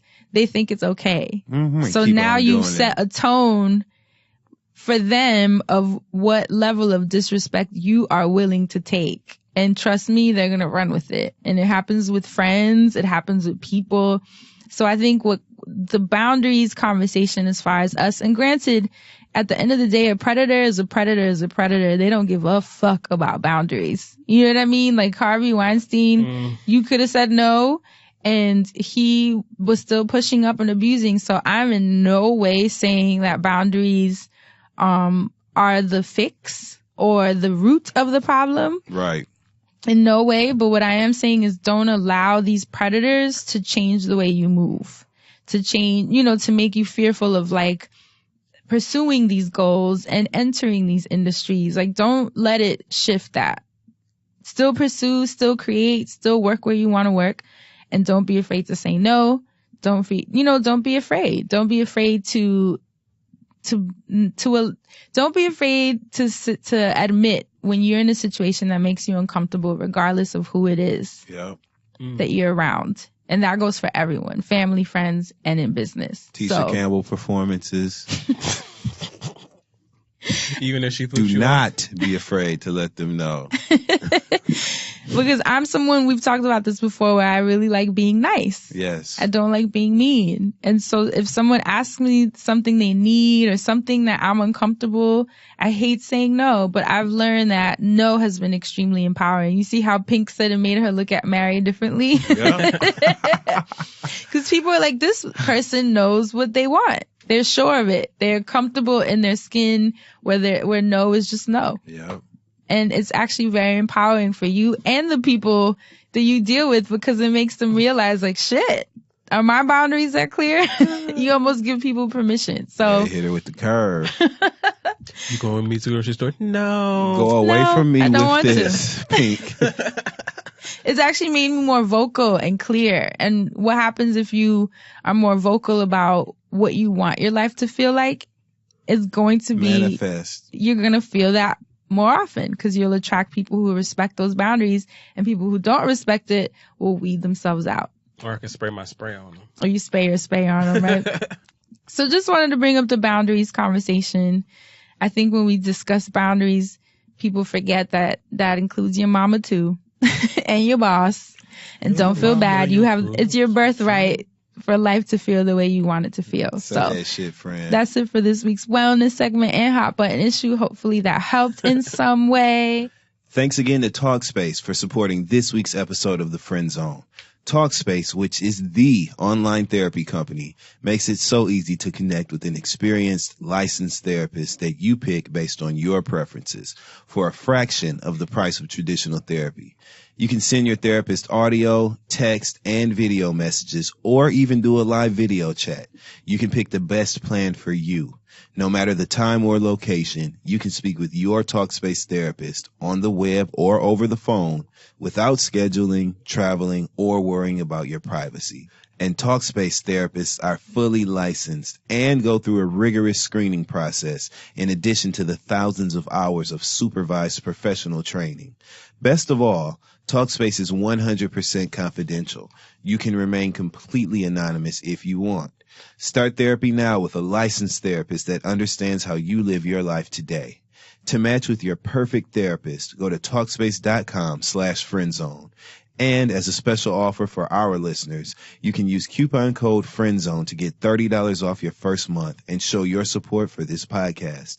That's code FRIENDZONE and Talkspace.com/friendzone. Talkspace, therapy for how we live today. That's right. And now let's jump into Mr. Music, man. What you got for us this week, Asante? It's the Music Man, and I'm back in this thing, and we got another one again. Hey. So, with all of the wedding bells are ringing, for all the Wobsters listening, yesterday was a very big day. One, Gucci Mane has taken to Keisha Kaur under his tutelage, under his name. His tutelage? His the marriage? That's right. You know, Gucci has an empire, and Keisha added to the empire and doubled it, and she has her own empire, and they are going to be life partners in all areas. She's even become a personality before our very own eyes. She's been doing tour runs on shows that we don't speak of anymore and others. Dead. On BET, Gucci Mane has married Keisha Kaur, and it's just a very big day, and I'm going to be mad. I'm mad that I'm not going to see it on time right now. But it doesn't matter. Y'all can't live tweet it with us right now because you listen to the podcast, so that means you have seen it already. And it'll be recorded. That's right. It's going to be recorded. So I'm all good. I'm all safe. I just really feel like I should have been in Atlanta, or Miami, rather, for the wedding. But I'm going to get over all of this. All of this is leading to the icebreaker. It's couple season. It's cuffing season. Oh, gosh. They're getting married. Cardi B and Offset have been, throwing it off out here. Maybe they're going to get married soon. Who knows? Oh, could you imagine? So I want you to use your imaginations and tell me of cute couples that could possibly get together, like your dream couples, maybe. So I'm going to throw this one out there. This is not my dream couple, but someone's dream couple might be one Nicki Minaj and Nas. Now. All right, now. I like it. Yeah? Mm-hmm. I like it. I think they're actually perfect for each other. They could be cute together. Like a long-term situation, I think that would be really dope. I like it. I feel like they would balance each other out very well. I feel like he'd be attracted to her being her. And, he's from New York. She's from New York. I feel like he would bring a certain... I don't know. I just like them. I like them together, and I hope the rumors are true. I feel like he'll bring out... I like it. I just leave it at that. Now, another one that's not my dream couple, but because I just talked about them, I think it would be really dope if down the line, like a year or two, Cardi and Offset do like tie the knot. Like, that'd be sweet. It would be so cute. Because, I feel like when I think about Gucci and Keisha, I think about how Gucci like really changed. Outside of her holding him down, he got out, still making the fuck out his records. She done changed this nigga's life and got him eating good and healthy, and they still are ghetto as fuck. It's not like he got out and she changed him to a whole new man and he's not rapping anymore. He decides to be a mortgage banker or some shit. So I think about Cardi being her more of her ratchet self when she's with her man, because she puts up the pictures of him talking about, or the memes talking about when Bae raps about bitches giving him head in the studio, like rolling the eyes and shit. I think it's cute. So I just live for little hood shit like that. Okay, let's have some fun with the shit. Okay. Oh, gosh. Low key, you know who I wish would have worked out? Bow Wow and Erica Mena. What? I do. I like them as a couple. Why? I felt like when they was on 106, now was it 106 in Park? Yes, they were. When they were on 106 in Park and they was like kissing before they actually got together, I remember thinking like, this is actually like cute, and I wish they would have made it. What about him and Sierra? That never made sense to me. I always felt like it was off. It always looked like uppercase and lowercase. I just never understood it ever. God. But that song was the jam. Remember the song they I made? ain't never had nobody show me all the things that you done show me in the special way I feel when you're Sierra. What? Sierra, man. Sierra. Make Kia do that for you because Sierra always does that breath and Kia does it perfectly when she goes, and I ain't never had nobody do me like you. That was the jam. Shout out But to yeah, Kia. I really wish that Bow Wow and Erica Mena would have made it. I do. You are so random. Right? Of all people. Fuck it. Like, I felt like, I who can I love it. say that would really be a stupid couple? And they were the first people that came to mind. So but I really do feel like that though. In my heart, like I really hated that they broke up. I hated that Daniel Boobie Gibson and Keisha Cole broke up. I felt like when they were good, they did seem. I hate him on this show. I wish I never watched it because I think he's so cute, and now I'm like, the singing, the now little you're like karaoke Antoine Dodson. scene. You are really dumb. You are so dumb. I wouldn't even say he's dumb, You're but like little boo boo. I enjoyed him on that show. I won't say he's dumb. Mm-hmm. But there's something about it that has changed for me. That's all I'll say. Lower down a little bit. Lowered expectations. Oh my God, you remember that? Number 5092. And the little karaoke scenes, every time he gets with Brooke, they're always like Oh my performing. God. I'm like, what is this? We'll get there. Oh yeah, we will. We're not Anyway, there yet. But we'll get there. Who would be my ideal couple? Let me think of guys I think are cool. Okay. Oh no, because I want him. I was saying Andre 3000, but no. What do you think Janae Aiko and Big Sean's wedding is going to look like? They're Beautiful. so cute. Did They you are. see that she got the tat of his face on her Of arm? course. I was just glad it was a good job. I said, if It you're going does to do look it. good though. I didn't want it to look like an obituary photo. Most portrait tattoos always look like obituary photos, even when the person's still living. It be kids. Even some kids' baby footprints be a little warped. I'll be like, you can't even do a baby footprint. Oh my It's literally God. spots. How you fuck up a baby footprint, Or the man? baby's faces be looking hella old. Oh my God. The They little look old like the man on the cream of wheat box. Oh, yeah. Your baby The look like the Gerber nigga on the baby. cream of wheat box. Why can't I think of any couples? You want to spice it up? We could twist it. Who could Andre 3000 be with? Who would Erykah y'all? Badu. I know, but that's not happening. We fantasizing about Bow Wow and I mean, Erykah they are Mena. my favorite. Erykah Yeah. Badu and Andre probably my favorite couple Ooh, in the okay. industry of Yes. all time. Debate time. Mm-mm. Erykah and Andre, Let's or fight. Erykah and Lonnie, aka Common. So Erykah Badu No, and Andre Andre. 3000 or Andre. Erykah I and was feeling Common. Andre. Andre all day. I was All day. One gotta three go. stacks. Okay. Oh, you want to go back to that game? Is that the game you want to play right now? Okay. No, definitely Andre. They were just dreamy. Andre 3000. Who could I hook him up with? I think he would look cute with Tika Sumpter. I think they would make a sexy yeah. couple. Interesting. I think that But what about someone completely unexpected for him, like Rihanna? Y'all both. Then why stayed don't you say silent. somebody completely unexpected like Cash Doll? I think Andre 3000 would look cute with Cash Doll on his arm. Dustin doesn't approve. it's not that I don't approve. It's just that it automatically puts my girl in a light of why her, so it Because invites I feel criticism like- to her. Well, the you know only what I'm reason saying? Well, just because it would be completely unexpected. I don't think. See what I'm saying? But I'm only saying that But I not don't feel like because it would because she lives in Atlanta too. So I feel like in that music scene they would see each other. And Andre 3000 used to do all He the don't new even kids. go out. Outside He of don't even go outside out. of him going out, he's that always nigga don't do it. Because he's Nothing. perfect That's for why we me. mad now. he don't Because have he to don't go do out. nothing. He's always in the studio. That's how they link up. He's always featured on somebody's record randomly. Like when he did that what was that remix to Lloyd? And it was like I was like, Jam. I never would have thought that Andre would have been on this, but he was on it and owned it and killed it. And I feel like he Yes. always comes out randomly on some remix. He's like, damn, you didn't even know Andre could kill that. Right. So I feel like Which he I would think come is out what with- he likes because he's also a Gemini. I feel Right. like they never want to He be gets boxed it. in, He totally to gets anyone thing. He would see Cash Doll, like, damn, that's a bad bitch right there. And then to find out all the brains she got on her ass too, like, it could be random. What about, just for the show, you guys, I don't want to get the hate mail or when y'all start with the, I don't fuck with you no more. Let's snatch Beyonce from Jay-Z for a second. I'm not participating in Oh, this at come all. on. There's nothing to Choices? even like. Who could Beyonce be with?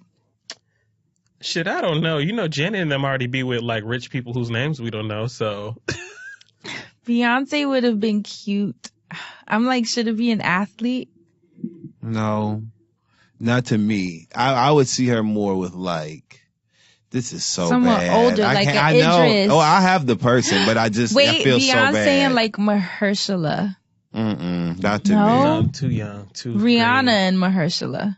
Oh, no. That would be Mahershala, sexy, yes. actually. Ooh, wee. Rihanna and Mahershala. Okay, that's my choice. Okay, good. I don't have to say what I was Who going are to you say. gonna say? Nobody, No, say it. nothing. We I have to can't. know. There's no coming back from this. No, we have I'll tell to you. know. I'm gonna but die not can't. knowing I'm who it is. gonna tell you. I just ain't gonna tell. My deathbed, like, who is Dustin gonna I ain't say? gonna tell y'all, but I'm gonna tell you. I'm gonna tell you after the. We'll get there.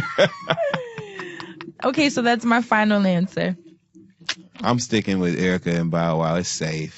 I'm dead at that choice. The pool is very shallow, so I feel like it's safe. Who was your final answer? Mahershala Ali and Rihanna. I have a really random answer, and I'm just trying to make sure I want to say this.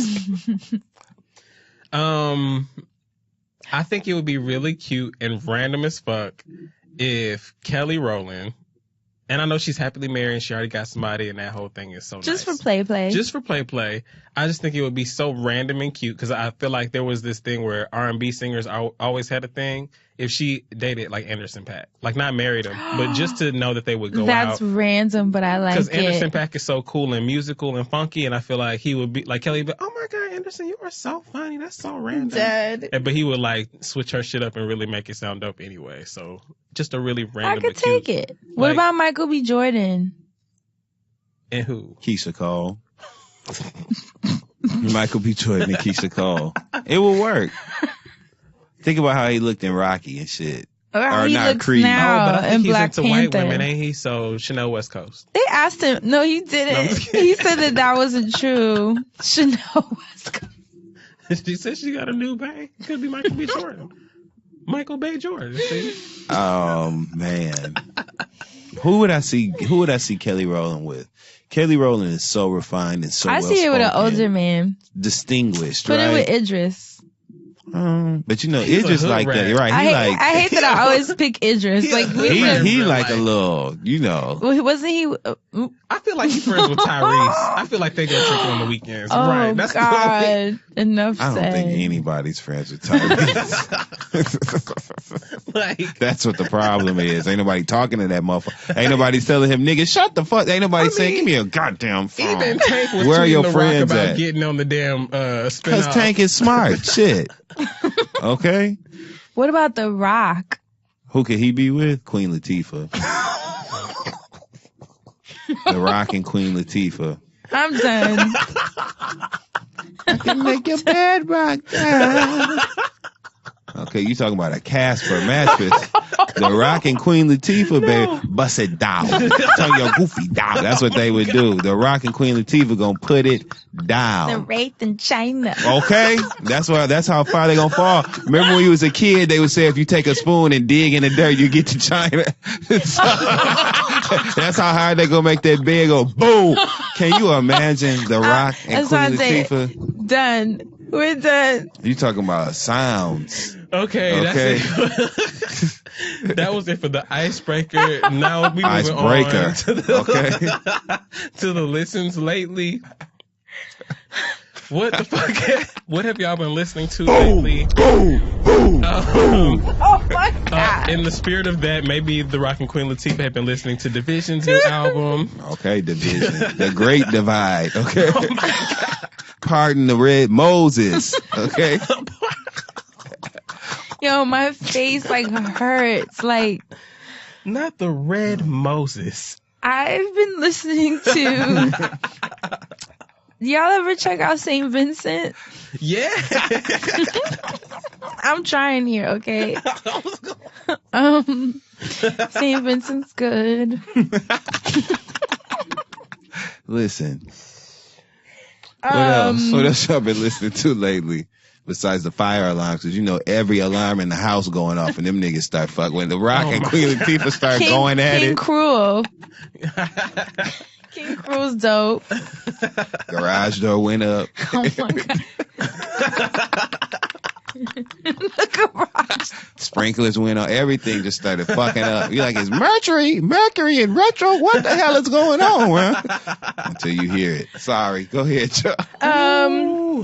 Who else is out? Jesus. Yeah, you said Division's project. I haven't had a chance. That album is good. I didn't have a chance to sit with it yet. I did. That album is so good. Well, I'm a Division fan anyway. Y'all know I love September 5th. Yeah. But this is good in the writing. Yeah. Like, oh my God. Did you listen already? I did. I love it too. I haven't sat with it. But King Cruel, it's interesting because I was asking myself, I'm like, what is it that I like about this project? I don't know. I've never been a huge King Cruel fan, but something about it just was cool. It's called The Ooze. It just came out and I really like it. Yeah, King Cruel is dope. St. Vincent I've always been a fan of, and they have a new project that's dope. I know Her put out a new song. Yeah. It's called Two, and it's actually really nice. It's not it's like a mid-tempo. It's like she's, a little more playful for her, which was nice. That's it for me. That's all I've been listening to this week. I'm still on the Sabrina Claudio because that project is perfection from beginning to end. That's my listens lately. What about you, Dustin? I want to give a shout out to Shy Glizzy. I've been banging Over the Hills by Shy Glizzy featuring Cash Doll. Yeah. It's a wonderful, wonderful song. Check it out. What else have I been listening to? Keisha Cole actually has a really dope new song called Best Friend. I want to give a huge shout out to Kaya and T.S. Madison because their song Next Caller is the jam. It is. They have a song? They do, and it came from a very organic moment in their on their web series that they do, which is hilarious. I also randomly heard Hanging Around by the Counting Crows, and I've been playing it over and over again because it was one of my it used to be a song I loved back in the day. I love Hanging Around by the Counting Crows, so I'll just leave it there. What about you, Asante? Well, I want to give a shout out to, I think the rapper, his name is, the project is Real Person, but the rapper's name is Caleb, so I don't know if it's Collaborate. Because it's Caleborate, which is dope. But his new project, Real Person, is really dope. I feel like everybody should check it out. Also, my homegirl, Narissa put me on to this artist. She's actually rapping over a sampled Kaya beat. Her Instagram name is Saweetie, Saweetie. And just check out this Kaya sampled record. I would play it, but I feel like my phone's internet is going to mess up. Saweetie. The song is really dope. I'm going to try to pull it up at the end if I can. Outside of that, Gucci Mane dropped his new project, Mr. Davis. Oh, yeah. So, I did see the cover art for that. Definitely check that out. There's some jams on there. Several. A Boogie with the Hoodies project came out. G Herbo dropped a project. A lot of fucking music I'm listening to right now. There's a lot out. Yes. Yeah. So I've been trying to give everybody a moment, but I just haven't had the time to do so. So Kyle dropped a new song called Sunshine with Miguel on there. It's a pretty dope sample. Who? Kyle. You know, Kyle's that rapper. He has a song with Lil Yachty, I Spy. And yes. He's had songs on featured on Insecure. So I heard somebody playing a new Miguel song on their or was it a stories. cover or a song? It was a new song. Oh, then it must have been. I'm so ready. Well, for the Kyle one, he's like Sunshine. No, like it sample almost. Blame it on the boogie. Yeah. No, I haven't but he's heard not actually doing all of it. So those are the new listens lately over here. I have been doing my playlist. Apple Music and I had a moment, and all of my playlists disappeared from there. So I'm remaking all the playlists that I have available on my Spotify on my Apple Music. This month's playlist is called Over October. That's OVA. It features artists, most of the artists mentioned on the show over the past couple weeks. So like I put LaKaylee on there. There's some Sabrina Claudio on there. All of my favorites on there that I always try to talk about. I always try to put Xavier Omar on my playlist if I have a song from him. I always try to put music from... He's on tour, by the way. People buy tickets. Yes. I'm seeing him on December 4th in New York. Yes. Everybody go support Xavier Omar. He's been trying to pop for so long. He has been popping. And just to rewind, Dustin mentioned Shy Glizzy. Check Shy Glizzy out, but also check out Sonder. If you listened to... What's that man's name? If you listen to... what's that song... Money All Around Me. She see money all around me. Okay, so that song is by Brent Goldlink. So that song's by Goldlink. Brent Fayez. But Brent Fayez is the dude singing on there. And he has a project out. And it just came out. I was listening to it before coming here, yeah. Check that one out. And Shy Glizzy was the other person rapping on that record. That's why I referenced it. So they were all on there.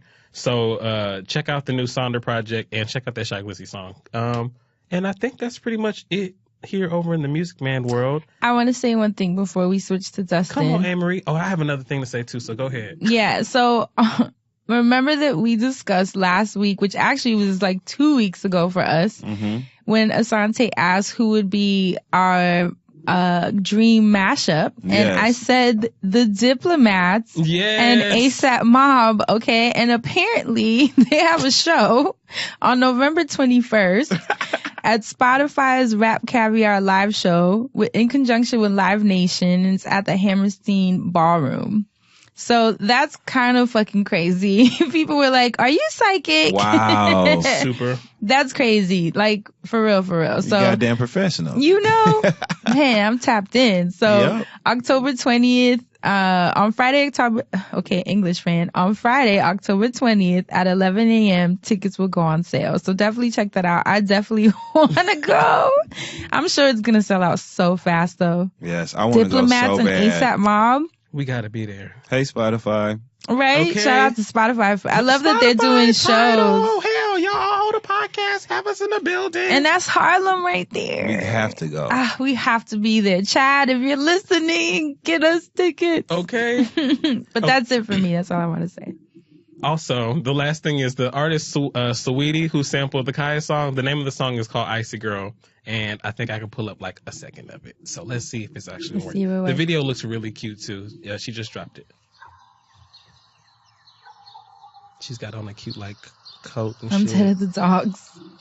Yeah, you know everybody got to do something like real. Won't stop, get guap. 10 white toes and them Tory flip-flops. Manicures and pedicures, I'm always tip-top. When they say I'm not hot, all these lies need to stop. Cause I'm icy, wifey. Haters wanna fight me. Never been the one get RP up on a whitey. Keep my hands clean, got some hitters moving shicey. So okay. That's Saweetie. Okay? I like it. Icy Girl. That would have been my ringtone. Okay, so Icy. Cute. Well, that's it here over at the Music Man segment. We can go on ahead and shoot it right on over to TV land.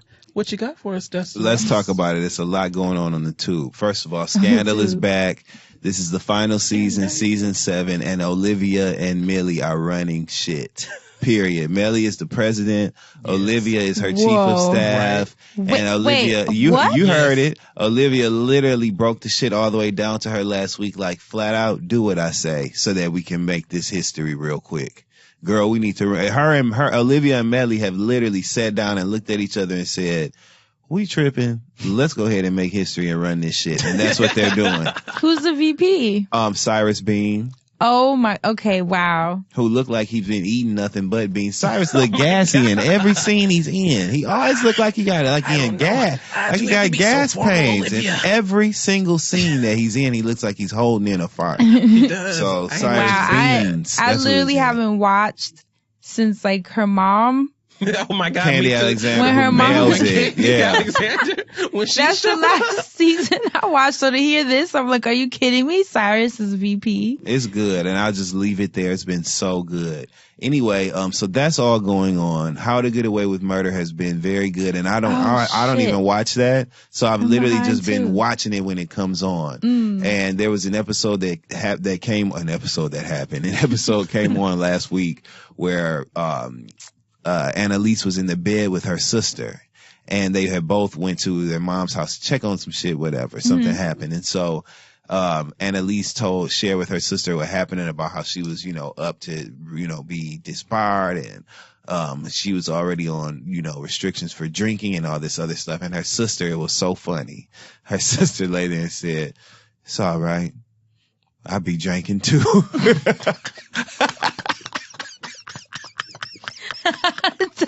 I lost it. So How to Get Away with Murder has been funny. Doesn't be losing it at the most random. I lost it. Did you see that part? And you know what I'm talking about, don't you? Not for nothing, Fred. He's talking. It was a black ass moment. Yes, you know what I'm talking about, don't you? Cecily was acting her ass off. Cecily Tyson still going. She wasn't in that scene. No, she wasn't in this scene. But the scenes with Cecily Tyson family, and Cecily Tyson and Viola Davis together, those scenes are just breathtaking to watch, because those are two powerhouse actors. Forever. Like forever actors. And so just seeing them play against each other, it gives me chills.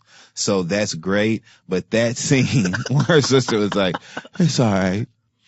I'll be drinking too." And her sister's a nurse. So that just, I'm telling you, it was hilarious. So that's going on there. Star. I'm telling y'all, Star on Fox is the shit. Y'all need to start watching Star. I don't know if it's just a guilty pleasure. I don't know if I'm just hooked. Star is the shit. I'm gonna tell you. With Star and Empire, they're so cheesy to me. But you kind of buy into the campy nature almost, right? Because it's like a nighttime like a musical, soap. Yeah. Think Dynasty, think Dallas, think those nighttime soaps. These stories that they're telling, I'm telling you, and they really hook you in. Queen Latifah really is Carlotta to me. It's so crazy. And that's why I was so you be thinking about Carlotta and that was why I could so freely say her when we offered that up, because she's tearing Tyrese up in Star. Tyrese is the pastor. Tyrese? Let me tell you, Tyrese plays the pastor, and him and Queen Latifah are going at it, okay? I'm telling you, it's just I can't get enough.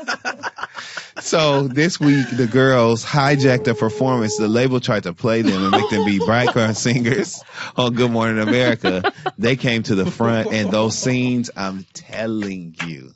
And shout out to I Bring Me, because that's my jam from the show. I Bring Me. Yeah, it's the jam, ain't it?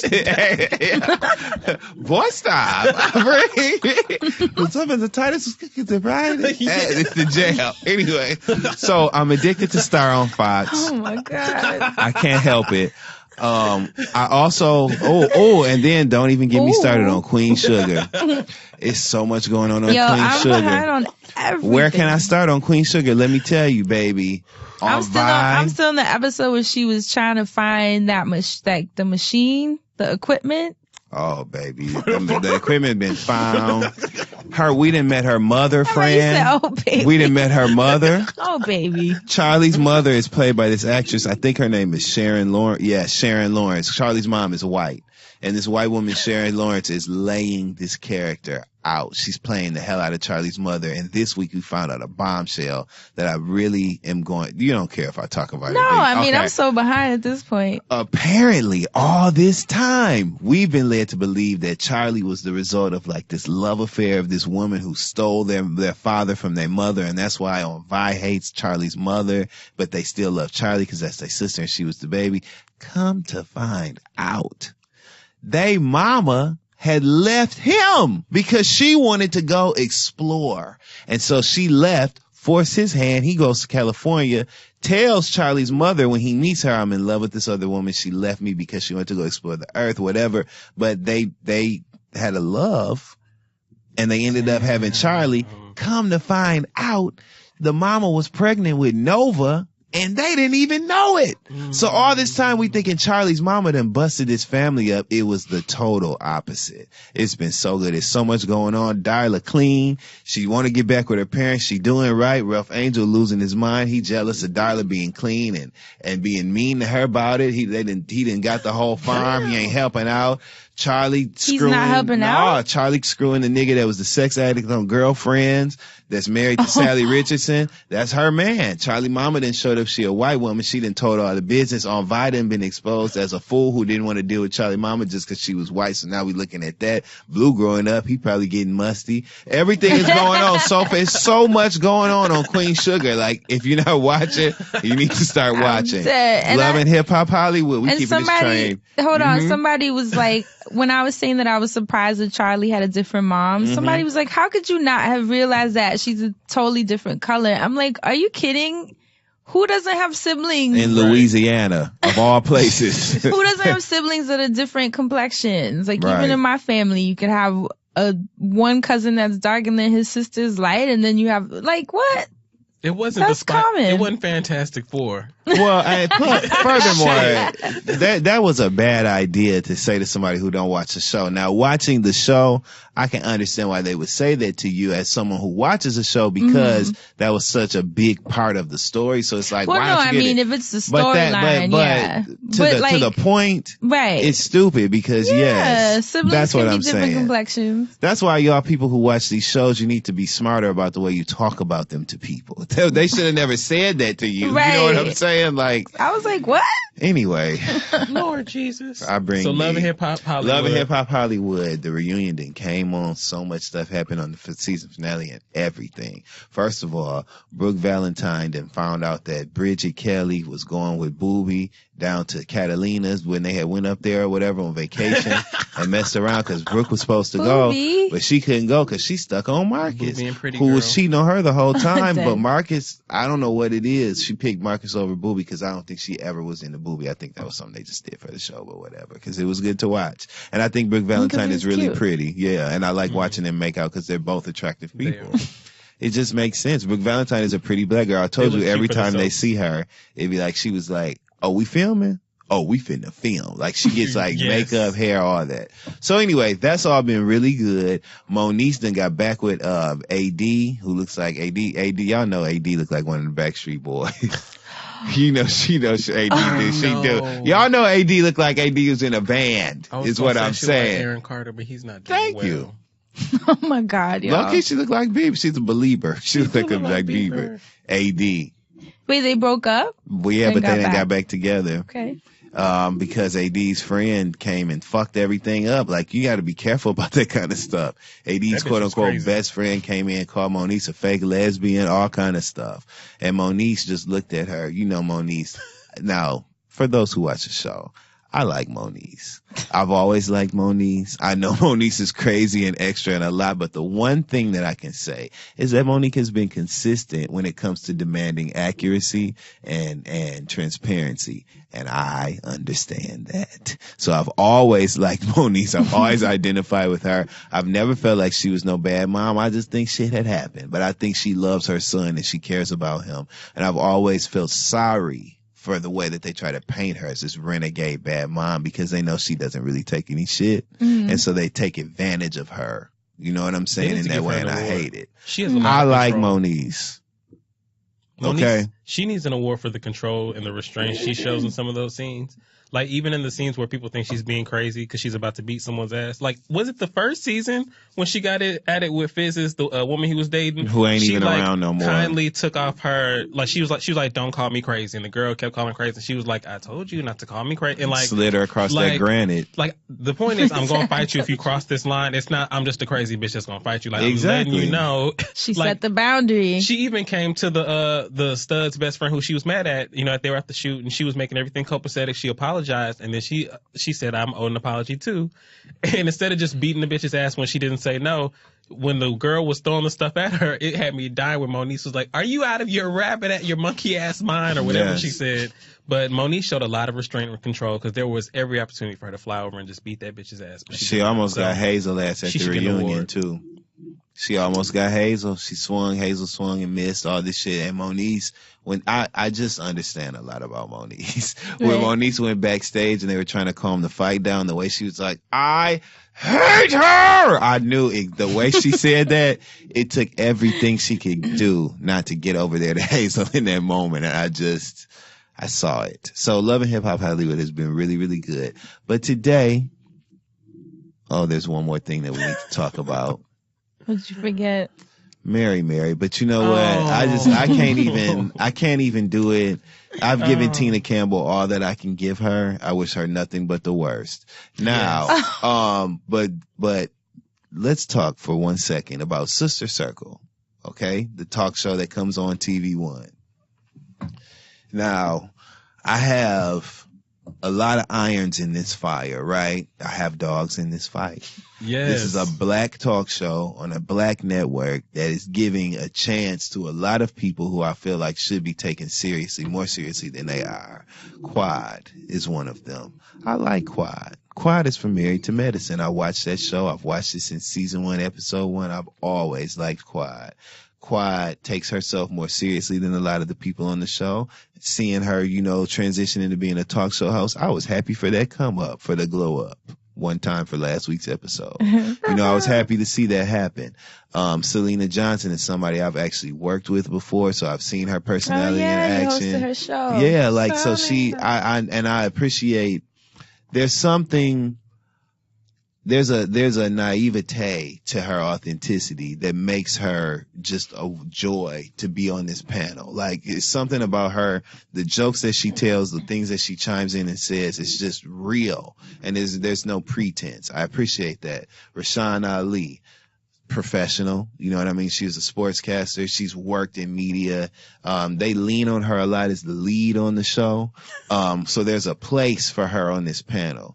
Yes. I believe, first of all, I want this show to be a success, and I'm very proud of these black women working on TV every day. But there's a responsibility that comes along with that I feel is being ignored by one of the panelists, and it's Kiana Dancy. Now, she's Is she the really funny one? Sorry, go ahead. She's the comedian. So she's the comedian. She's on the show to be the funny person.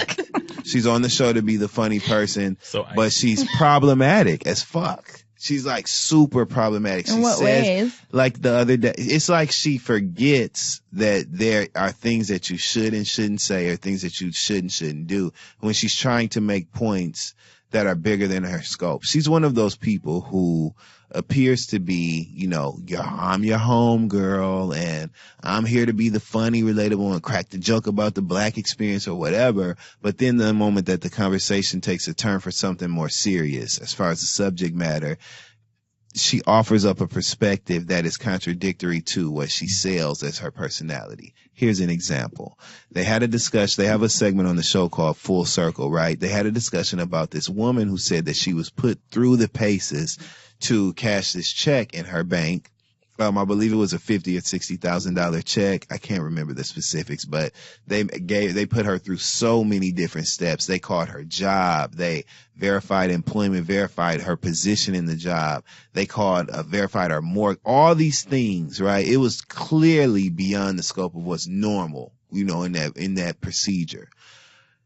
Everyone on the panel is saying, I've dealt with certain types of assumed racism, you know what I mean, when I walk into spaces. Obviously, the people didn't want to catch this check.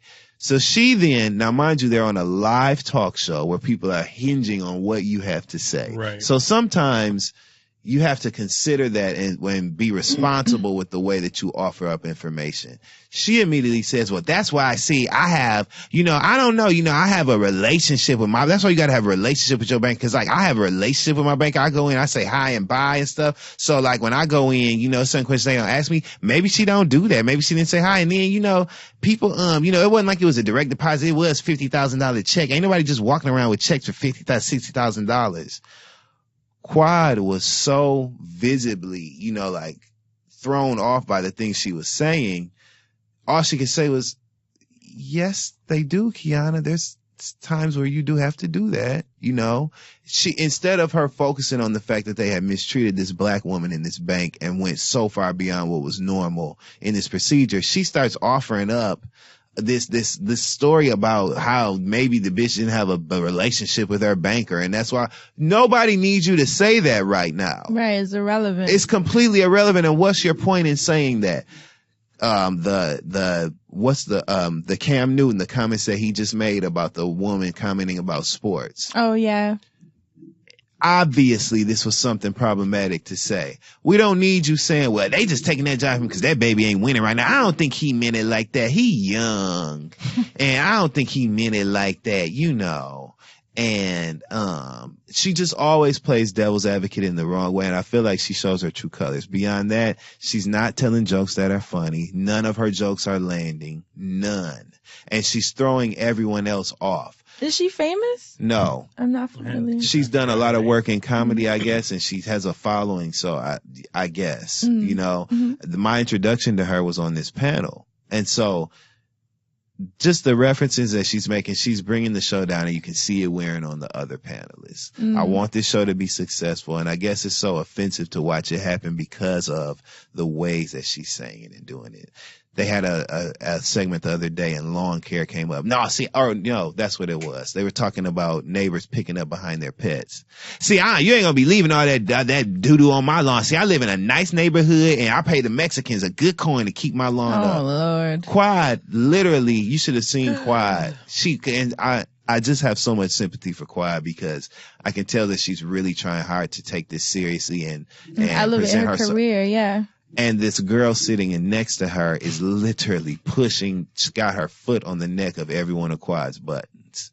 And I can just see it. And she's being so problematic and irresponsible with the things that she's talking about that it's just so hard to watch. You don't think the producers are encouraging her to be that person? No. You know what I mean? How sometimes they like enjoy you being the devil's advocate. I agree that exists, and I think that they do encourage you to be the devil's advocate, but these are personal things for her. Okay. You can tell by the what delivery. She chooses to tell. Where she chooses to chime in. It's so ridiculous as far as a contribution to the panel that there's no way this would have been intentional. Right. This is her being herself, so she thinks. And she's not realizing, and it's not even that I dislike what she's doing. I hate that she's blowing this opportunity because this is an opportunity. And so just watch the show. I want it to get all the ratings. I hope it takes a turn for the better. Yeah. And I hope that she spends some time watching what she's doing and the things that she's saying and understanding how it's so unnecessary and problematic to even present it. I hope she gets it. So shout out to Circle TV on TV One at 9 a.m. Monday through Friday. Show. Yep. With women, morning panel discussion. Black women. Atlanta cool. show, so that's what I've been watching. Rashawn Ali's like radio royalty in Atlanta. Yes. So she's like media royalty, excuse me. That's so cool. Yep. I'm totally going to check it out. It's so beautiful. They show so many great sides of those women, and I love to see it. So Kiana, get it together. I know you got a gap in your teeth, but pull it together. Her thing is, look, and the reason I say that, if you watch the show, you'll get it. Her thing is, she has this really large gap, and you don't have a gap compared to Kiana. Oh, Kiana Dancy, baby, her teeth have irreconcilable differences. Okay. And I can say that because I have a gap. But look, I say that because that's her thing. Every day she talks about the gap. Well, I finished my dinner. When they asked her the other day, how was your weekend? Well, I finished my dinner workup. I say if I'm gonna have a gap, these suckers gonna be clean and straight and white. So I did it. And my dentist, he white, his partner black. There she goes. She always does that. And he talking about, tell me about the show. I said, well, can you finish my teeth first? But no, it was good. That's the kind of stuff she does. She just sounds uncomfortable. It's so harsh. But I really want this show to be successful. So that's what I wanted to talk about on TV Land today, y'all. Y'all ready? Thank you, Dustin. You are so welcome. Now we're going to jump to what you guys listening want to talk about. So we'll shoot over. You hear me? Shoot over to. This is the show, y'all. My Lord. Shoot over to Asante in the Asking for a Friend segment. As per usual, don't forget to email us at thefriendzone@loudspeakersnetwork.com. And without further ado, here's the fucking letter. The subject is battling to break a promise to myself for love. Hi, friends. About a year ago, I decided to change career paths from a corporate desk job to a more carefree life in the aviation world as an international flight attendant. I told myself that if I was blessed with this job, I would not stress any more about hitting numbers and dedicate the next 3 years in my 20s, I'm currently 27, to just having fun, traveling, experiencing different cultures, and seeing the world for free. Amen. In the meantime, I've met an older Italian gentleman from Naples who's 12 years older than me. Here we go. And who I have grown fond of. As we go on dates, on my layovers, or talk on the phone every day or otherwise. He's very passionate, and he's expressed to me his perspective of where he sees our relationship growing and how he hopes we continue to build upon what already is a great emotional and mental healthy bond.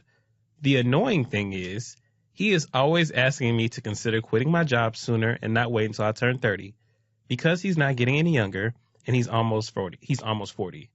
But one, I just got my job and absolutely love it.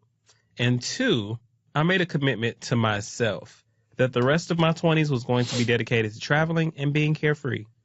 Now, I fear that this commitment to myself may hinder me with finding love, as I see this man as a potential longtime lover and possible husband. Admittedly, I do not see myself doing this job forever, and feel when I turn 30, I'll be ready for everything we discuss and open to living overseas. But right now in my life,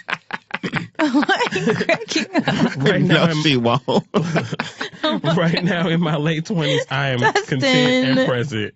I understand that our age difference isn't an important factor, but I hate how I'm always able to keep promises I make to others, but always battle breaking promises I make to myself. I am torn.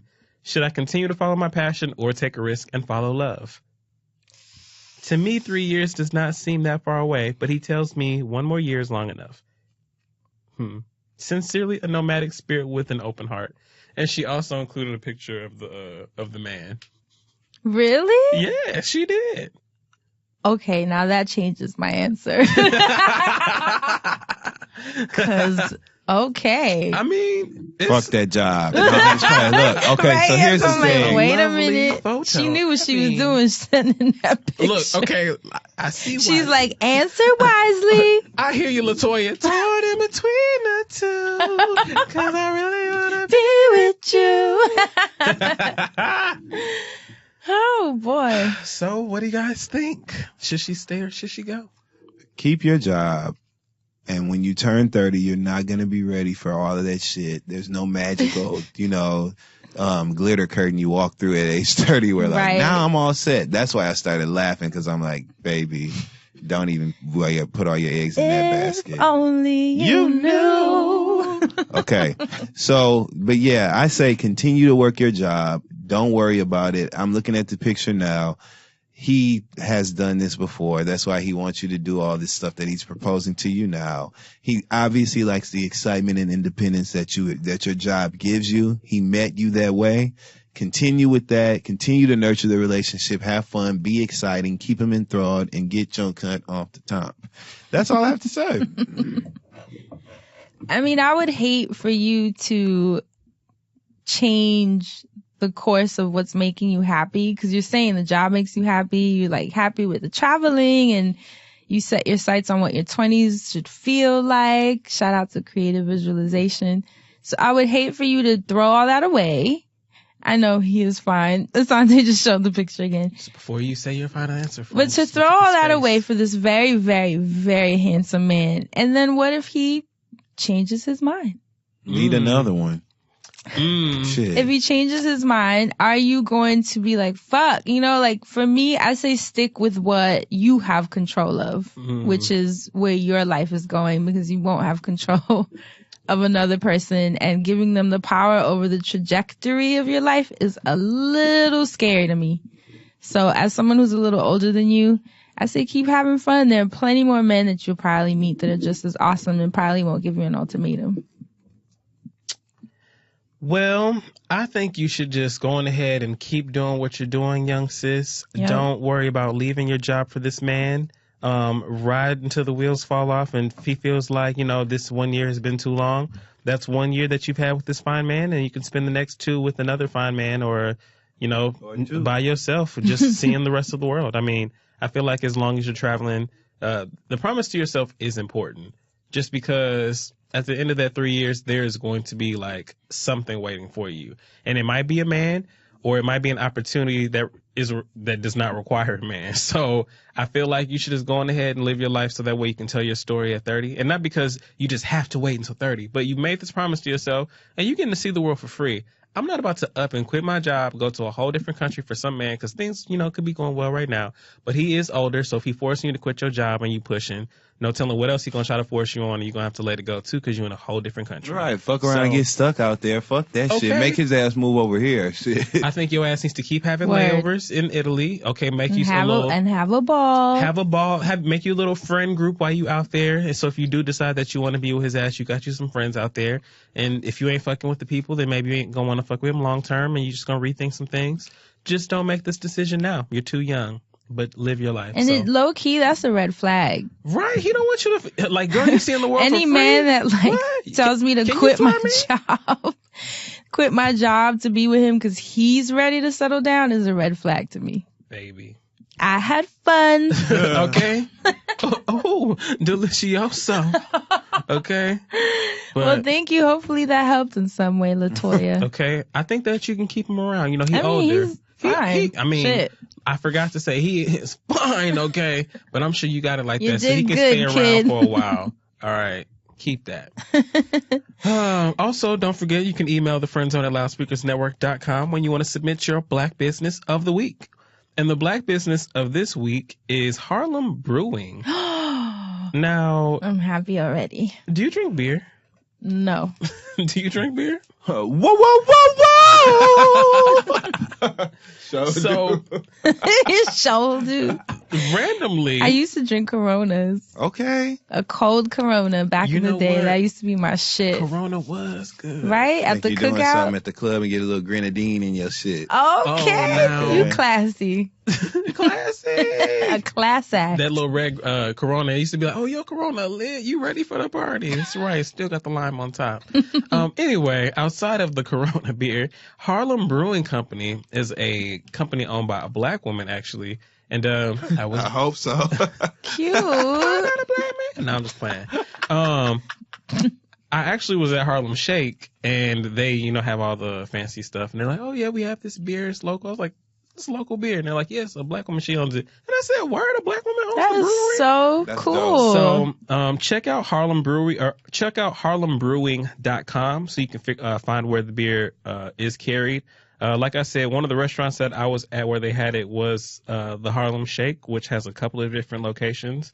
So let me find out the names of some of the beers. Which one were you at? The one on 125th? Across from the Whole Foods? Yeah, you know, I was over there. They be partying. Yo, lit. Sometimes when I walk home, I'll pass it and it's like a club out there. They have so much fun in that Shake Shack. Shake Shack. You hear me? Look, that Harlem Shake. Okay, so because you married the two, that's why I go. I used to work at Shake Shack, and because I worked there, I don't like going there. And plus, Harlem Shake is in Harlem, so I be stopping up in Harlem Shake. Also, it's good. I mean, them jerk fries. Great. Great as fuck. And even their veggie burgers. Their veggie burgers are so damn good. And you know veggie burgers are very hit or miss. Right. Oh, yes. But they get it right. Put little Lorry's on mine. So if you stop in the Harlem Shake and you want to support this brewery, you can grab you a glass of, or you can grab you a cold one. They have the Sugar Hill Golden Ale and Harlem Renaissance Wit. And both of these beers celebrate the rich history of Harlem. And this company was founded in 2000 and it's based out in Harlem. So I had to shout them out. I love that. Yeah. It's probably my favorite. I love it too. Very cool. Thank you. Absolutely. Google that. Look that up. See if you can get her to sponsor something for her. You know. Yeah, I'll definitely post that link underneath for you guys to click directly. Do you guys have any church announcements before we get out of here? Not yet, but I will real soon. Yes.